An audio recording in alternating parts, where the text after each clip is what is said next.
Guys, ಇವಾಗ ನಾವು ನೋಡೋಕ್ ಬಂದಿರೋದು ಮೊನ್ನೆ ತಾನೇ ರೀಸೆಂಟ್ ಆಗಿ ರಿಲೀಸ್ ಆಗಿರುವ ಅಗ್ಲಿ ಸ್ಟೋರಿ ಅನ್ನುವಂತಹ ಒಂದು ತೆಲುಗು ಮೂವಿಯನ್ನ.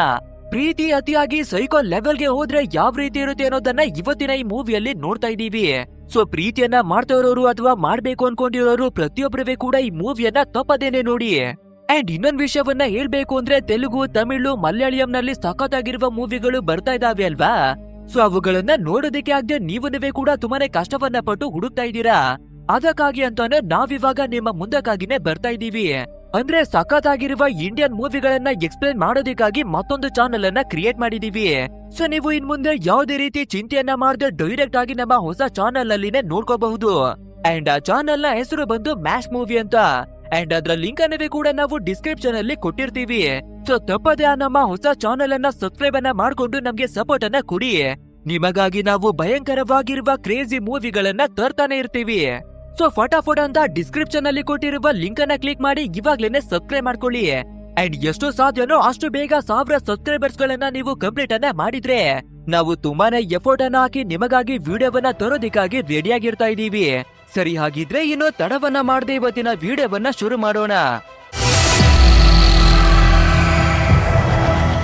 ಓಪನಿಂಗ್ ಸೀನ್ ನಲ್ಲಿ ಕಾರ್ತಿಕ್ ಅನ್ನುವ ಹುಡುಗ ಅವನ ಹೆಂಡತಿಯಾಗಿರುವ ನೇಹಾಗೆ ಸರ್ಸರಿಯಾಗಿನೇ ಹೊಡೆದು ಅವಳ ಕೋಳಿಯನ್ನ ಮಾಡ್ಬಿಟ್ಟಿದ್ದಾನೆ.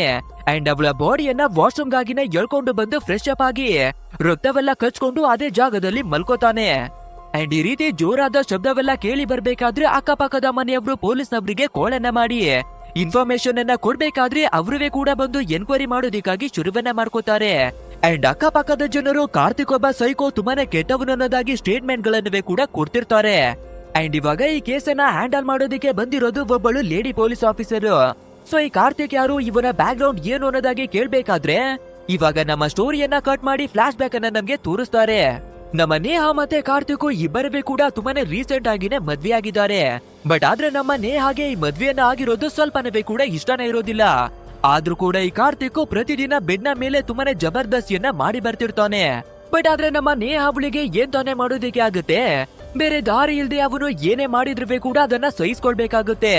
ಅಂಡ್ ಆ ಕಾರ್ತಿಕ್ ಇವಾಗ ಏನನ್ನ ಹೇಳ್ತಾನೆ ಅಂದ್ರೆ, ನಾನು ನಿನ್ನ ಮದ್ವೆ ಆಗಿದ್ದೀನಿ ಅಂದ್ರೆ ನಿನ್ನ ಹತ್ರ ನಾನು ಏನ್ ಬೇಕಾದ್ರೂ ಮಾಡಬಹುದು. ಸೊ ನಿನ್ನ ಗಂಡ ಅಂದ್ಮೇಲೆ ನನ್ಗೆ ಎಲ್ಲಾ ರೈಟ್ಸ್ ಗಳಿವೆ ಇದೆ ಅನ್ನೋದಾಗಿನೇ ಹೇಳ್ಕೊಂಡು ಅವಳ ಜೊತೆ ಜಬರ್ದಸ್ತಿಯಾಗಿನೇ ಇಂಟಿಮೇಟ್ ಆಗಿ ಸ್ಮೋಕಿಂಗ್ ಮಾಡೋದಿಕ್ಕೆ ಶುರುವನ್ನ ಮಾಡ್ಕೋತಾನೆ. ನೆಕ್ಸ್ಟ್ ಡೇ ಮಾರ್ನಿಂಗ್ ಆಗ್ಬೇಕಾದ್ರೆ ನಮ್ಮ ನೇಹಾ ಕೆಲ್ಸವನ್ನ ಮಾಡೋದಿಕ್ಕಾಗಿ ಮನೆಯಿಂದ ಹೊರಗೆ ಬರ್ತಾಳೆ. ಆಕ್ಚುಲ್ ಆಗಿ ಹೇಳ್ಬೇಕು ಅಂದ್ರೆ ಇವಳು ಒಂದು ಸ್ಕೂಲಿನಲ್ಲಿ ಟೀಚರ್ ಆಗಿನೇ ವರ್ಕ್ ಅನ್ನ ಮಾಡಿ ಬರ್ತಿದ್ದಾಳೆ.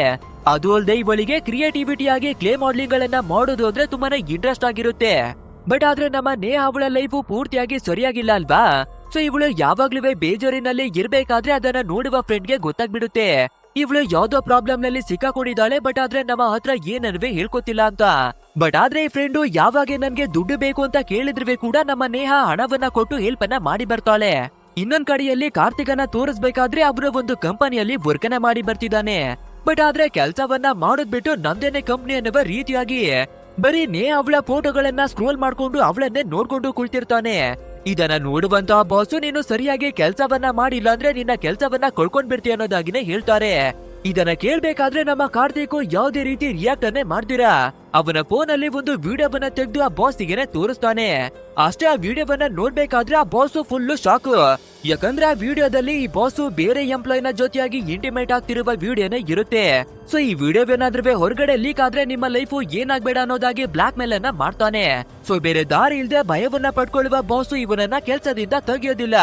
ನಂತರ ನೋಡ್ಬೇಕಾದ್ರೆ ಆಫೀಸ್ ನಲ್ಲಿರುವ ಎಲ್ಲಾ ವರ್ಕರ್ ಗಳವೇ ಕೂಡ ಸೇರ್ಕೊಂಡು ಒಂದು ಪಬ್ ನ ಒಳಗಡೆ ಪಾರ್ಟಿಯನ್ನ ಮಾಡೋದಿಕ್ಕಾಗಿನೇ ಬರ್ತಾರೆ. ಅಂಡ್ ಅಲ್ಲಿ ನೋಡ್ಬೇಕಾದ್ರೆ ಒಂದು ಲೇಡಿ ನಮ್ಮ ಕಾರ್ತಿಕ್ ಅವನನ್ನ ನೋಡಿ ತುಂಬಾನೇ ಅಟ್ರಾಕ್ಟಿವ್ ಆಗಿ ಅವನ ತೊಡೆ ಮೇಲ್ಗಡೆ ಬಂದು ಕುಳಿತುಕೋತಾಳೆ. ಆದ್ರೆ ಇದು ನಮ್ಮ ಕಾರ್ತಿಕ್ಗೆ ಸ್ವಲ್ಪನೇ ಕೂಡ ಇಷ್ಟವಾಗೋದಿಲ್ಲ. ಸೊ ಆ ಲೇಡಿಗೆ ಸರಿಯಾಗಿನೇ ಬೈದು ದೂರ ತೊಳ್ತಾನೆ. ಇದನ್ನ ನೋಡುವ ಫ್ರೆಂಡ್ಸ್ ಗಳು ಏನಕ್ಕಾಗಿ ಅವಳನ್ನ ಆ ರೀತಿ ತೊಳ್ತಾ ಇದೆ ಅಂತ ಕೇಳ್ಬೇಕಾದ್ರೆ ನಮ್ಮ ಕಾರ್ತಿಕ್ ಇದೆಲ್ಲ ನನ್ಗೆ ಇಷ್ಟವಾಗೋದಿಲ್ಲ ಅಂತ ಹೇಳ್ಕೊತಾನೆ. ಬಟ್ ಆದ್ರೆ ಈ ಫ್ರೆಂಡ್ಸ್ ಗಳು ಯಾವಾಗ್ಲೂ ಕಾಲನ್ನ ಎಳಿತಾರೆ ಅಲ್ವಾ. ಸೊ ಏನೋ ಮಚ್ಚ, ನೀನು ಇನ್ನವೇ ನಿನ್ನ ಹೆಂಡತಿಯ ಕಂಟ್ರೋಲ್ ನಲ್ಲೇ ಇದ್ಯಾ, ಯಾಕೆ ಬೇರೆ ಹುಡುಗಿಯರ ಜೊತೆ ಸೇರೋದಕ್ಕೆ ನಿನ್ಗೆ ಧೈರ್ಯ ಇಲ್ವಾ ಅನ್ನೋದಾಗಿನೇ ಆಡ್ಕೊಂಡ್ ಬಿಡ್ತಾರೆ. ಅಷ್ಟೇ ಇದನ್ನ ಕೇಳುವ ಕಾರ್ತಿಕ್ ತುಂಬಾನೇ ಕೋಪ ಬಂದು ಆ ಫ್ರೆಂಡಿಗೆ ಹಿಗ್ಗ ಮುಗ್ಗ ವಾಂಚಿಸ್ತಾನೆ. ಅಂಡ್ ಈ ಜಗಳದಲ್ಲಿ ನಮ್ಮ ಕಾರ್ತಿಕ್ವೇ ಕೂಡ ಸ್ವಲ್ಪ ಏಟ್ಗಳು ಬಿದ್ದೋಗ್ಬಿಡುತ್ತೆ. ಇನ್ನು ನಮ್ಮ ನೇಹಾ ಅವಳನ್ನ ನೋಡ್ಬೇಕಾದ್ರೆ ಮನೆಯಲ್ಲಿ ಅವಳ ಕೆಲ್ಸವನ್ನ ಮಾಡ್ಕೊಂಡು ಬ್ಯುಸಿಯಾಗಿರ್ತಾಳೆ. ಸೊ ಇದೇ ಟೈಮ್ಗೆ ನಮ್ಮ ಕಾರ್ತಿಕ್ ಕೂಡ ಬಂದು ಡೋರ್ ಅನ್ನ ನಾಕ್ ಮಾಡಿದ್ರೆ ಕೂಡ ಇವಳು ಡೋರ್ ಅನ್ನ ಓಪನ್ ಮಾಡಲ್ಲ. ಆದ್ರೆ ಮನೆ ಕೆಲ್ಸದವಳು ಬಂದು ಡೋರ್ ಅನ್ನ ಓಪನ್ ಮಾಡ್ತಾಳೆ. ನಂತರ ನನ್ನ ತಲೆಗೆ ಸ್ವಲ್ಪ ಪೆಟ್ಟಾಗ್ಬಿಟ್ಟಿದೆ ನೇಹ, ಸ್ವಲ್ಪ ಐಸ್ ಕ್ಯೂಬ್ ಅನ್ನ ತಂದು ಕೊಡ್ತೀಯ ಅನ್ನೋದಾಗಿನೇ ಕೇಳ್ಬೇಕಾದ್ರೆ ನಮ್ಮ ನೇಹಾಗೆ ಕೇಳಿಸಿದ್ರೆ ಕೂಡ ನಮ್ಗೆ ಕೇಳಿಸಿಲ್ಲ ಅನ್ನುವ ರೀತಿಯಾಗಿನೇ ಇಗ್ನೋರ್ ಅನ್ನ ಮಾಡ್ತಾಳೆ. ಬಟ್ ಆದ್ರೆ ಇದನ್ನ ಕೇಳಿಸ್ಕೊಂಡಿರುವ ಮನೆ ಕೆಲ್ಸದವಳು ಐಸ್ ಕ್ಯೂಬ್ ಅನ್ನ ತಂದು ಕೊಡ್ತಾಳೆ. ಅಷ್ಟೇ ಇದನ್ನ ನೋಡ್ಬೇಕಾದ್ರೆ ಇವನಿಗೆ ತುಂಬಾನೇ ಕೋಪವೆಲ್ಲ ಬಂದ್ಬಿಡುತ್ತೆ. ನಾವು ಇಷ್ಟೊಂದು ಪ್ರೀತಿಯಿಂದ ನಡ್ಕೊಳ್ತಾ ಇದ್ರೆ ಕೂಡ ಇವಳು ನಮ್ಮನ್ನ ಇಗ್ನೋರ್ ಅನ್ನ ಮಾಡ್ತಾ ಇದ್ದಾಳೆ ಅಂತ. ಸೊ ಮತ್ತೆ ಬೇರೆ ಒಂದು ವಸ್ತುವನ್ನ ತಂದುಕೊಳ್ಳೋದಿಕ್ಕೆ ಡಿಮ್ಯಾಂಡ್ ಅನ್ನ ಮಾಡ್ತಾನೆ. ಆದ್ರೆ ಇವಾಗ್ಲೂ ಕೂಡ ಅವಳು ಇಗ್ನೋರ್ ಅನ್ನ ಮಾಡ್ಬಿಡೋದ್ರಿಂದ, ನೋಡು ನೇಹ, ಇವಾಗ ನಾನು ಕೇಳಿರುವ ವಸ್ತುವನ್ನ ತಂದು ಕೊಟ್ರೆ ಇವತ್ತು ರಾತ್ರಿ ನಿನ್ನ ಜೊತೆ ಮಲ್ಕೊಂಡು ಜಬರ್ದಸ್ತಿಯನ್ನ ಮಾಡೋದಿಲ್ಲ ಅನ್ನೋದಾಗಿನೇ ಹೇಳ್ಕೊತಾನೆ. ಸೊ ಇದನ್ನ ಕೇಳ್ಬೇಕಾದ್ರೆ ನಮ್ಮ ನೇಹಾಗೆ ಸ್ವಲ್ಪ ಖುಷಿಯಾಗಿ ಆ ವಸ್ತುವನ್ನ ತಂದು ಕೊಡೋದಿಕ್ಕಾಗಿನೇ ಪಟಾಪಟ ಅಂತ ಓಡಿ ಬರ್ತಾಳೆ. ಇದನ್ನ ನೋಡುವ ಕಾರ್ತಿಕ್ ನೇಹ ಅವಳ ಕೈಯನ್ನ ಹಿಡ್ಕೊಂಡು, ನಾನು ಇಷ್ಟೊಂದು ಪ್ರೀತಿಯನ್ನ ಮಾಡ್ತಾ ಇರೋದು ನಿನ್ಗೆ ಟಾರ್ಚರ್ ಆಗಿ ಫೀಲ್ ಆಗುತ್ತಾ? ನಿಜವಾಗ್ಲೂ ನಿನ್ಗೆ ನಾನು ತೊಂದ್ರೆಯನ್ನ ಕೊಡ್ತಾ ಇದ್ದೀನಿ ಅನ್ನೋದಾಗಿನೇ ಕ್ವಶನ್ ಅನ್ನ ಕೇಳ್ಕೊಂಡು ಅವಳ ಒಂದು ಕೈಯನ್ನ ಎತ್ತಿ ನೋಡ್ಬೇಕಾದ್ರೆ ಗೌತಮ್ ಅನ್ನೋದಾಗಿ ಇರುವ ಒಂದು ಟ್ಯಾಟೂನೇ ಕಾಣಿಸ್ಬಿಡುತ್ತೆ. ಅಂಡ್ ಆ ಟ್ಯಾಟೂವನ್ನ ನೋಡ್ಬೇಕಾದ್ರೆ ನಮ್ಮ ಜೀವನವನ್ನ ಹಾಳು ಮಾಡ್ತಾ ಇರೋದೇ ಈ ಹೆಸರು ಅನ್ನೋದಾಗಿನೇ ಕೋಪವನ್ನ ಮಾಡ್ಕೊಂಡು ಅವಳ ಕುತ್ತಿಗೆಯನ್ನ ಇಚ್ಕೋದಿಕ್ಕಾಗಿನೇ ಟ್ರೈ ಅನ್ನ ಮಾಡ್ತಿರ್ತಾನೆ. ಅಂಡ್ ಇಲ್ಲಿಗೆ ಸೀನ್ ಅನ್ನ ಕಟ್ ಮಾಡಿ ಗೌತಮ್ ಯಾರು ಅನ್ನೋದಾಗಿ ಒಂದು ಚಿಕ್ಕ ಫ್ಲಾಶ್ ಬ್ಯಾಕ್ ಅನ್ನ ನಮ್ಗೆ ತೋರಿಸ್ತಾರೆ. ಆಕ್ಚುಲ್ ಆಗಿ ಹೇಳ್ಬೇಕು ಅಂದ್ರೆ ಈ ಗೌತಮ್ ಬೇರೆ ಯಾರಿವೆ ಅಲ್ಲ, ನಮ್ಮ ನೇಹ ಅವಳ ಚಿಕ್ಕ ವಯಸ್ಸಿನ ಫ್ರೆಂಡು. ಸೊ ಒಂದು ದಿನ ಗೌತಮ್ ಸ್ಕೂಲಿಗೆ ಬರೋದು ಸ್ವಲ್ಪ ತಡವಾಗ್ಬಿಡುತ್ತೆ. ಸೊ ನಮ್ಮ ನೇಹ ಕೋಪವನ್ನ ಮಾಡ್ಕೊಂಡು ನಿಂತಿರ್ಬೇಕಾದ್ರೆ ಗೌತಮ್ ಬಂದು ಇವಳಿಗೆ ಸಮಾಧಾನವನ್ನ ಮಾಡಿ ಸಾರಿಯನ್ನ ಕೇಳ್ತಾನೆ. ಅದಕ್ಕೆ ನಮ್ಮ ನೇಹ ಕೂಡ, ನೀನು ನನ್ಗೆ ಸಮಾಧಾನವನ್ನ ಮಾಡಿ ಸಾರಿಯನ್ನ ಕೇಳೋದು ಅಂದ್ರೆ ನನ್ಗೆ ತುಂಬಾನೇ ಇಷ್ಟ. ಸೊ ಅದಕ್ಕೇನೆ ಅವಾಗ ಕೋಪವನ್ನ ಮಾಡ್ಕೊಂಡು ನಾನು ಆಕ್ಟಿಂಗ್ ಅನ್ನ ಮಾಡ್ತೀನಿ ಅನ್ನೋದಾಗಿನೇ ಹೇಳ್ಕೊತಾಳೆ. ಆ ನಂತರ ಇಬ್ರು ಕೂಡ ಒಟ್ಟಾಗಿನೇ ಸ್ಕೂಲಿನ ಕಡೆಗೆನೆ ಹೋಗ್ತಾರೆ. ಅಂಡ್ ಇನ್ನೊಂದ್ ವಿಷಯ ಏನು ಅಂದ್ರೆ ನಮ್ಮ ನೇಹ ಅವಳ ತಂದೆ ತಾಯಿ ಇಬ್ರು ಕೂಡ ಚಿಕ್ಕ ವಯಸ್ಸಲ್ಲೇ ತೀರೋಗಿದ್ದಾರೆ. ಅಂದ್ರೆ ನಮ್ಮ ನೇಹ ಚಿಕ್ಕ ವಯಸ್ಸಿಂದಾನೇ ಅನಾಥಳಾಗಿ ಬದುಕ್ತಿರೋದು. ಸೊ ಇವಳನ್ನ ನೋಡ್ಕೊಳ್ಳೋದಿಕ್ಕೆ ಅಂತ ಇರೋದು ಕೇವಲ ಇವಳ ಅಜ್ಜಿ ಮಾತ್ರನೇ. ಬಟ್ ಆದ್ರೆ ಕೆಲವು ದಿನಗಳಾಗ್ಬೇಕಾದ್ರೆ ಇವಳ ಅಜ್ಜಿ ಕೂಡ ತೀರೋಗ್ಬಿಡ್ತಾರೆ. ಸೊ ನಮ್ಮ ನೇಹಾಗೆ ನಾವು ಏನನ್ನ ಮಾಡ್ಬೇಕು, ಮುಂದೆ ನಮ್ಮ ಲೈಫ್ ಯಾವ ರೀತಿ ನಡೆಯುತ್ತೆ ಅನ್ನೋದಾಗಿ ಯಾವ್ದೇ ರೀತಿ ಯೋಚನೆ ಕೂಡ ಇರೋದೇ ಇಲ್ಲ. ಹೀಗಿರ್ಬೇಕಾದ್ರೆ ಇವಳ ಜವಾಬ್ದಾರಿಯನ್ನ ತಗೊಳ್ಳೋದಿಕ್ಕೆ ಇವಳ ಮಾಮನೆ ಬರ್ತಾನೆ. ಅಂಡ್ ನೀನನ್ನ ಕರ್ಕೊಂಡೋಗಿ ಚೆನ್ನಾಗಿನೇ ನೋಡ್ಕೊಳ್ತೀನಿ ಬಾ ಅನ್ನೋದಾಗಿನೇ ಹೇಳಿ ನಮ್ಮ ನೇಹ ಅವಳನ್ನ ಮಾಮನೆ ಕರ್ಕೊಂಡು ಬರ್ತಾನೆ. ಅಂಡ್ ಇಲ್ಲಿಗೆ ಸೀನನ್ನ ಕಟ್ ಮಾಡಿ ಪ್ರೆಸೆಂಟ್ ನಲ್ಲಿ ತೋರಿಸ್ಬೇಕಾದ್ರೆ ನಮ್ಮ ನೇಹ ಈ ಎಲ್ಲಾ ವಿಷಯಗಳನ್ನ ನೆನಪನ್ನ ಮಾಡ್ಕೊಂಡು ವಾಶ್ರೂಮ್ ನ ಒಳಗಡೆ ಅಳ್ತಾ ನಿಂತಿರ್ತಾಳೆ. ಇನ್ನು ಈ ಕಾರ್ತಿಕನ್ನ ನೋಡ್ಬೇಕಾದ್ರೆ ಇವನು ಯಾವಾಗ್ಲೂ ಕೂಡ ನಮ್ಮ ನೇಹ ಅವಳನ್ನ ಗುರಾಯಿಸಿ ನೋಡ್ತಿರ್ತಾನೆ. ಅದು ಅಲ್ಲದೆ ಜಬರ್ದಸ್ತಿಯಾಗಿ ಊಟವನ್ನ ತಿನ್ಸೋದಿಕ್ಕೆ ನೋಡೋದು, ಅಂಡ್ ಅವಳು ಮಾತನ್ನ ಕೇಳಿಲ್ಲ ಅಂದ್ರೆ ತೊಂದ್ರೆಯನ್ನ ಕೊಡೋದು, ಟಾರ್ಚರ್ ಅನ್ನ ಕೊಡೋದು, ಇದೇ ರೀತಿಯಾಗಿನೇ ಮಾಡಿ ಬರ್ತಿರ್ತಾನೆ. ಎಷ್ಟರ ಮಟ್ಟಿಗೆ ಇವನು ಅಗ್ರೆಷನ್ ಆಗ್ಬಿಡ್ತಾನೆ ಅಂದ್ರೆ ಮನೆಯಲ್ಲಿ ಕೆಲಸವನ್ನ ಮಾಡೋದಿಕ್ಕೆ ಬರುವ ಲೇಡಿಯ ಮೇಲ್ವೇ ಕೂಡ ಕೈಯನ್ನ ಮಾಡ್ತಿರ್ತಾನೆ. ಸೊ ಇದನ್ನೆಲ್ಲ ನೋಡ್ಬೇಕಾದ್ರೆ ನಮ್ಮ ನೇಹಾಗೆ ಭಯವಾಗುತ್ತೆ ಅಲ್ವಾ? ಆದ್ರಿಂದ ಬೇರೆ ದಾರಿ ಇಲ್ದೆ ಇವನು ಏನನ್ನ ಹೇಳಿದ್ರೆ ಕೂಡ ಎಲ್ಲವನ್ನ ಕೇಳಿ ಬರ್ತಾಳೆ. ಸೊ ಇದೇ ರೀತಿಯಾಗಿ ಕಾರ್ತಿಕ್ ನಮ್ಮ ನೇಹ ಅವಳನ್ನ ಅವನ ಕಂಟ್ರೋಲ್ ನಲ್ಲಿ ಮಡಿಕೊಂಡಿದ್ದಾನೆ. ನಂತರ ಅವಳು ಕೆಲಸವನ್ನ ಮಾಡುವ ಸ್ಕೂಲ್ಗೆ ಡ್ರಾಪ್ ಅನ್ನ ಮಾಡಿ ಬರೋಣ ಅಂತ ಕಾರನ್ನ ಎತ್ಕೊಂಡು ಇವಳನ್ನವೇ ಕೂಡ ಕೂರಿಸ್ಕೊಂಡು ಸ್ಕೂಲಿನ ಹತ್ರಕ್ಕಾಗಿನೇ ಬರ್ತಾನೆ. ಇನ್ನೇನು ನಮ್ಮ ನೇಹ ಕೆಳಗಡೆಗೆ ಇಳಿಬೇಕು ಅಂತ ಅನ್ಕೋತಿರ್ಬೇಕಾದ್ರೆ ಆ ಕಾರಿನ ಎಲ್ಲಾ ವಿಂಡೋಗಳನ್ನವೇ ಕೂಡ ಕ್ಲೋಸ್ ಅನ್ನ ಮಾಡ್ತಾನೆ, ಡೋರ್ ಗಳನ್ನವೇ ಕೂಡ ಲಾಕ್ ಅನ್ನ ಮಾಡ್ತಾನೆ. ನಂತರ ಕಾರ್ನ ಒಳಗಡೆನವೇ ಕೂಡ ಜಬರ್ದಸ್ತಿಯಾಗಿ ಇಂಟಿಮೇಟ್ ಮಾಡೋದಕ್ಕಾಗಿನೇ ಟ್ರೈ ಅನ್ನ ಮಾಡ್ತಾನೆ. ಪಾಪ ನಮ್ಮ ನೇಹ ಅವಳ ಕೈಯಲ್ಲಿ ಏನನ್ನವೇ ಮಾಡೋದಕ್ಕೆ ಆಗ್ದಿರ ಎಲ್ಲವನ್ನ ಸಹಿಸ್ಕೋಬೇಕಾಗುತ್ತೆ. ಆ ನಂತರ ಇವಳು ನೋವನ್ನ ತಡೆಯೋದಕ್ಕೆ ಆಗದೆ ವಾಶ್ರೂಮ್ ಒಳಗಡೆಗಾಗಿನೇ ಬಂದು ಅಳೋದಿಕ್ಕಾಗಿ ಶುರುವನ್ನ ಮಾಡ್ಕೋತಾಳೆ. ಬಟ್ ಆದ್ರೆ ಇದೇ ಟೈಮಿಗೆ ಇವಳ ಫ್ರೆಂಡು ಕೂಡ ವಾಶ್ರೂಮ್ಗೆ ಬಂದು ಇವಳು ಅಳೋದನ್ನ ನೋಡ್ಬಿಡ್ತಾಳೆ. ಸೊ ಏನೇ ಆಗ್ತಾ ಇದೆ ನಿನ್ಗೆ, ಏನಕ್ಕೆ ಇಷ್ಟೊಂದು ಜೋರಾಗಿ ಅಳ್ತಾ ಇದೆಯಾ, ನೀನು ಯಾವ್ದೋ ಪ್ರಾಬ್ಲಮ್ ನಲ್ಲಿ ಸಿಕ್ಕಾಕೊಂಡಿದ್ಯಾ, ಏನದು ಹೇಳು ಅಂತ ಕೇಳ್ಬೇಕಾದ್ರೆ ನಮ್ಮ ನೇಹ ಜಾಸ್ತಿ ಏನನ್ನವೇ ಹೇಳ್ತೀರಾ, ಪ್ರತಿದಿನ ನನ್ನ ಗಂಡ ನನ್ಗೆ ನರಕವನ್ನ ತೋರಿಸಿ ಬರ್ತಾ ಇದ್ದಾನೆ ಅನ್ನೋದಾಗಿನೇ ಹೇಳ್ಕೊತಾಳೆ. ನೆಕ್ಸ್ಟ್ ಅವತ್ತು ರಾತ್ರಿ ಆಗ್ಬೇಕಾದ್ರೆ ನಮ್ಮ ನೇಹ ಇವಳ ಲೈಫಿನಲ್ಲಿ ನಡೆದಿರುವ ಕೆಲವು ಘಟನೆಗಳನ್ನ ನೆನಪನ್ನ ಮಾಡ್ಕೊಂಡು ಅಳೋದಿಕ್ಕೆ ಶುರು ಮಾಡ್ಕೋತಾಳೆ. ಅದೇ ನಮ್ಮ ನೇಹ ಅವಳ ಅಜ್ಜಿ ತೀರೋದ್ಬೇಕಾದ್ರೆ ಮಾಮನ ಬಂದು ಮನೆಗೆ ಕರ್ಕೊಂಡು ಬರ್ತಾನೆ ಅಲ್ವಾ. ಆಮೇಲೆ ಇವಳಿಗಾಗಿ ಅಂತ ಗೌತಮನ ಬಿಟ್ರೆ ಬೇರೆ ಯಾರನ್ನೂ ಕೂಡ ಇರೋದಿಲ್ಲ. ಸೊ ಯಾವಾಗ್ಲೂ ಅವನಿಗೆನೆ ಫೋನ್ ಅನ್ನ ಮಾಡಿ ಜೊತೆಯಾಗಿನೇ ಮಾತಾಡ್ತಿರ್ತಾಳೆ. ಅಂಡ್ ಇದೇ ರೀತಿಯಾಗಿ ದಿನಗಳು ಕಳಿತಾ ಇಬ್ಬರೇ ಕೂಡ ಬೆಳೆದು ದೊಡ್ಡವರಾಗ್ತಾರೆ. ಅಂಡ್ ಒಂದೇ ಕಾಲೇಜಿನಲ್ಲೇ ಇಬ್ರು ಕೂಡ ಅಡ್ಮಿಷನ್ ಅನ್ನವೇ ತಗೋತಾರೆ. ಇದ್ರಿಂದ ಇಬ್ರ ನಡುವೆ ಇರುವ ಲವ್ ಇನ್ನವೇ ಸ್ವಲ್ಪ ಜಾಸ್ತಿ ಆಗೋದಿಕ್ಕಾಗಿನೇ ಶುರುವಾಗುತ್ತೆ. ಅಂಡ್ ಗೌತಮ್ ಕೂಡ ನಮ್ಮ ನೇಹಾಗೆ ಒಂದು ಧೈರ್ಯವನ್ನವೇ ಕೊಡ್ತಾನೆ. ಸದ್ಯಕ್ಕೆ ನನ್ನ ತಂದೆಯವರ ಹೆಲ್ತ್ ಸ್ವಲ್ಪ ಹಾಳಾಗ್ಬಿಟ್ಟಿದೆ, ಅಂಡ್ ಅದು ಸರಿ ಹೋಗ್ತಿದ್ದಾಗೇನೆ ನಾನು ಒಂದು ಒಳ್ಳೆ ಕೆಲಸವನ್ನವೇ ಕೂಡ ಹುಡುಕೋತೀನಿ. ನಂತರ ಮನೆಯಲ್ಲಿ ನಮ್ಮಿಬ್ಬರ ಪ್ರೀತಿಯ ಬಗ್ಗೆನವೇ ಕೂಡ ಮಾತಾಡಿ ಮದ್ವೆಗಾಗಿ ಎಲ್ಲ ಅರೇಂಜ್ಮೆಂಟ್ ಅನ್ನ ಮಾಡಿಸ್ತೀನಿ ಅನ್ನೋದಾಗಿನೇ ಹೇಳ್ಕೊತಾನೆ. ಸೊ ಇದನ್ನ ಕೇಳ್ಬೇಕಾದ್ರೆ ನಮ್ಮ ನೇಹಾಗುವೆ ಕೂಡ ತುಂಬಾನೇ ಹ್ಯಾಪಿ ಆಗುತ್ತೆ. ದಿನೇ ಇವರ ಪ್ರೀತಿ ಯಾವ ಮಟ್ಟಿಗೆ ಜಾಸ್ತಿ ಆಗ್ತಾ ಹೋಗುತ್ತೆ ಅಂದ್ರೆ ಇವ್ರಿಬ್ರು ಕೂಡ ಅವರ ಬಾಡಿ ಮೇಲೆ ಒಬ್ರ ಹೆಸರನ್ನ ಮತ್ತೊಬ್ರು ಹಾಕಿಸ್ಕೋತಾರೆ. ಅಂಡ್ ಇಲ್ಲಿಗೆ ಸೀನ್ ಅನ್ನ ಕಟ್ ಮಾಡಿ ನಮ್ಮ ಪ್ರೆಸೆಂಟ್ ಅನ್ನ ತೋರಿಸ್ಬೇಕಾದ್ರೆ ಇವಾಗ ನಮ್ಮ ನೇಹ ಎಲ್ಲಾ ವಿಷಯಗಳನ್ನ ನೆನಪನ್ನ ಮಾಡ್ಕೊಂಡು ಮಲ್ಗಿದ್ಲು ಅಲ್ವಾ. ಅಂಡ್ ಇದೇ ಟೈಮಿಗೆ ಕಾರ್ತಿಕ್ ಕೂಡ ಒಳಗಡೆಗಾಗಿನೇ ಬಂದು ನಮ್ಮ ನೇಹ ಅವಳನ್ನ ಗುರಾಯಿಸಿ ಇಷ್ಟು ಬೇಗ ಮಲ್ಗೋದಿಕ್ಕೆ ಹೇಗೆ ಸಾಧ್ಯ ಅಂತ ಅವಳನ್ನ ಎಚ್ಚರೆ ಮಾಡಿ ಹಲ್ವವನ್ನ ತಿನ್ಸೋದಕ್ಕಾಗಿನೇ ನೋಡ್ತಾನೆ. ನೋಡು ನೇಹ, ನಿನಗಾಗಿ ಅಂತ ತುಂಬಾನೇ ಪ್ರೀತಿಯಿಂದ ಇದನ್ನ ಪರ್ಚೇಸ್ ಮಾಡಿ ಬಂದಿದ್ದೀನಿ, ಸೊ ಇದನ್ನ ತಗೋ ತಿನ್ನು ಅನ್ನೋದಾಗಿ ಪೋರ್ಸ್ ಅನ್ನ ಮಾಡ್ಬೇಕಾದ್ರೆ ನಮ್ಮ ನೇಹ ನನ್ಗೆ ಬೇಡ ಅನ್ನೋದಾಗಿ ಅದನ್ನ ರಿಜೆಕ್ಟ್ ಅನ್ನ ಮಾಡ್ತಿರ್ತಾಳೆ. ಸೊ ಇವನು ಪದೇ ಪದೇ ನಿನ್ನ ಪ್ರೀತಿ ಮಾಡ್ತೀನಿ, ತುಂಬಾ ಪ್ರೀತಿ ಮಾಡ್ತೀನಿ ಅಂತ ಹೇಳ್ತಾನೆ ಇದ್ದಾನೆ ಅಲ್ವಾ. ಆದ್ರೆ ಇವಾಗ ನಮ್ಮ ನೇಹ ಮೊದಲನೇ ಬಾರಿಯಾಗಿ ಮಾತಾಡ್ತಾಳೆ. ಪದೇ ಪದೇ ಆ ರೀತಿ ಸುಳ್ಳನ್ನ ಹೇಳೋದಿಕ್ಕಾಗಿ ಹೋಗ್ಬೇಡ. ನಿನ್ನಂತ ವ್ಯಕ್ತಿಯನ್ನ ಯಾರು ತಾನೇ ಪ್ರೀತಿಯನ್ನ ಮಾಡೋದಿಕ್ಕೆ ಸಾಧ್ಯವಾಗುತ್ತೆ. ನಾನು ಯಾವಾಗ್ಲೂ ಕೂಡ ಗೌತಮ್ನನ್ನೇ ಪ್ರೀತಿಯನ್ನ ಮಾಡೋದು, ಹಿಂದೆ ಕೂಡ ಅವನನ್ನೇ ಪ್ರೀತಿಸ್ತಿದ್ದೆ, ಮುಂದೆ ಕೂಡ ಅವನನ್ನೇ ಪ್ರೀತಿ ಮಾಡ್ತೀನಿ ಅನ್ನೋದಾಗಿನೇ ಹೇಳ್ಕೊತಾಳೆ. ಅಷ್ಟೇ ಈ ಮಾತನ್ನ ಕೇಳ್ಬೇಕಾದ್ರೆ ಕಾರ್ತಿಕ್ಗೆ ಎಷ್ಟೆಲ್ಲ ಕೋಪ ಬಂದ್ಬಿಡುತ್ತೆ ಅಂದ್ರೆ ತುಂಬಾನೇ ವಿಚಿತ್ರವಾಗಿ ಸೈಕೋ ರೀತಿಯಲ್ಲ ಆಡೋದಿಕ್ಕೆ ಶುರುವನ್ನ ಮಾಡ್ಕೋತಾನೆ. ನಿನ್ಗೆ ನಿಜವಾಗ್ಲೂ ಅವನೇನೇ ಇಷ್ಟನಾ? ಇಷ್ಟೆಲ್ಲ ಪ್ರೀತಿಯನ್ನ ಕೊಡ್ತಾ ಇದ್ರೆ ಕೂಡ ನಾನು ಇಷ್ಟ ಇಲ್ವಾ? ನಿಜವನ್ನ ಹೇಳು, ನಾನಂದ್ರೆ ನಿನ್ಗೆ ಇಷ್ಟ ಅಲ್ವಾ? ಐ ಲವ್ ಯು ಅಂತ ಹೇಳು ಅನ್ನೋದಾಗಿ ತುಂಬಾನೇ ಟಾರ್ಚರ್ ಅನ್ನ ಕೊಡೋದಕ್ಕಾಗಿ ಶುರು ಮಾಡ್ತಾನೆ. ಬಟ್ ಆದ್ರೆ ಕೂಡ ನಮ್ಮ ನೇಹ ಯಾವುದೇ ರೀತಿ ಮಾತನಾಡದೆ ಸೈಲೆಂಟ್ ಆಗಿರ್ಬೇಕಾದ್ರೆ ಒಂದು ಎಣ್ಣೆ ಬಾಟಲ್ ಅನ್ನ ತೆಗೆದು ಅವನ ತಲೆಗಾಗಿನೇ ಹೊಡ್ಕೊಬಿಡ್ತಾನೆ. ಅಂಡ್ ಅವನ ತಲೆಯಿಂದ ತುಂಬಾನೇ ರಕ್ತವೆಲ್ಲ ಚೊಟ್ಟೋದಿಕ್ಕುವೆ ಶುರುವಾಗ್ಬಿಡುತ್ತೆ. ಅಷ್ಟೇ ಇದನ್ನ ನೋಡುವ ನಮ್ಮ ನೇಹಾಗೆ ತುಂಬಾನೇ ಗಾಬರಿಯಾಗಿ ಅಲ್ಲೇನೆ ಅನ್ಕಾನ್ಶಿಯಸ್ ಆಗಿ ಬಿದ್ದೋಗ್ತಾಳೆ. ಅಷ್ಟೇ ಇದನ್ನ ನೋಡ್ಬೇಕಾದ್ರೆ ಕಾರ್ತಿಕ್ ಕೂಡ ಒಂದು ಕ್ಷಣಕ್ಕೆನೆ ಗಾಬರಿಯಾಗಿ ಫಟಾಫಟ್ ಅಂತ ಡಾಕ್ಟರ್ಗೆ ಕೋಳನ್ನ ಮಾಡಿ ಮನೆಗಾಗಿನೇ ಕರೆಸ್ತಾನೆ.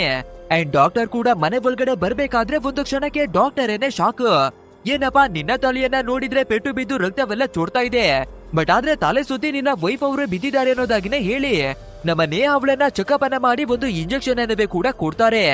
ಏನವೇ ಆಗಿಲ್ಲ, ಎಲ್ಲನವೇ ಕೂಡ ನಾರ್ಮಲ್ ಆಗಿದೆ, ಇನ್ನು ಸ್ವಲ್ಪ ಹೊತ್ತಿನಲ್ಲೇ ಕಾನ್ಶಿಯಸ್ಗೆ ಬರ್ತಾರೆ, ಸೊ ಟೆನ್ಷನ್ ಆಗ್ಬೇಡ. ಬಟ್ ಆದ್ರೆ ಮೊದ್ಲು ನಿನ್ನ ತಲೆಗೆ ಬ್ಯಾಂಡೇಜ್ ಅನ್ನ ಮಾಡ್ಸು, ಅದನ್ನ ಕ್ಲೀನ್ ಅನ್ನ ಮಾಡ್ಸು ಅನ್ನೋದಾಗಿನೇ ಹೇಳಿ ಆ ಡಾಕ್ಟರ್ ಆ ಜಾಗದಿಂದ ಹೊರಟು ಬರ್ತಾರೆ. ಅಂಡ್ ಸ್ವಲ್ಪ ಹೊತ್ತಾಗ್ಬೇಕಾದ್ರೆ ನಮ್ಮ ನೇಹಾಗೆ ಕಾನ್ಶಿಯಸ್ ಬಂದು ಎಚ್ಚರಿ ಆಗ್ತಾಳೆ. ಅಂಡ್ ತಲೆ ಕೆಟ್ಟೋಗಿರುವ ಕಾರ್ತಿಕ್ ಎಲ್ಲೋಗಿದ್ದಾನೆ ಅಂತ ಎದ್ದು ಬಂದು ನೋಡ್ಬೇಕಾದ್ರೆ ಹಾಲ್ ನಲ್ಲಿ ಸೌದೆಗಳನ್ನ ಜೋಡಿಸಿ ಪೆಟ್ರೋಲ್ ಅನ್ನ ಸುರಿತಾ ಇದ್ದಾನೆ.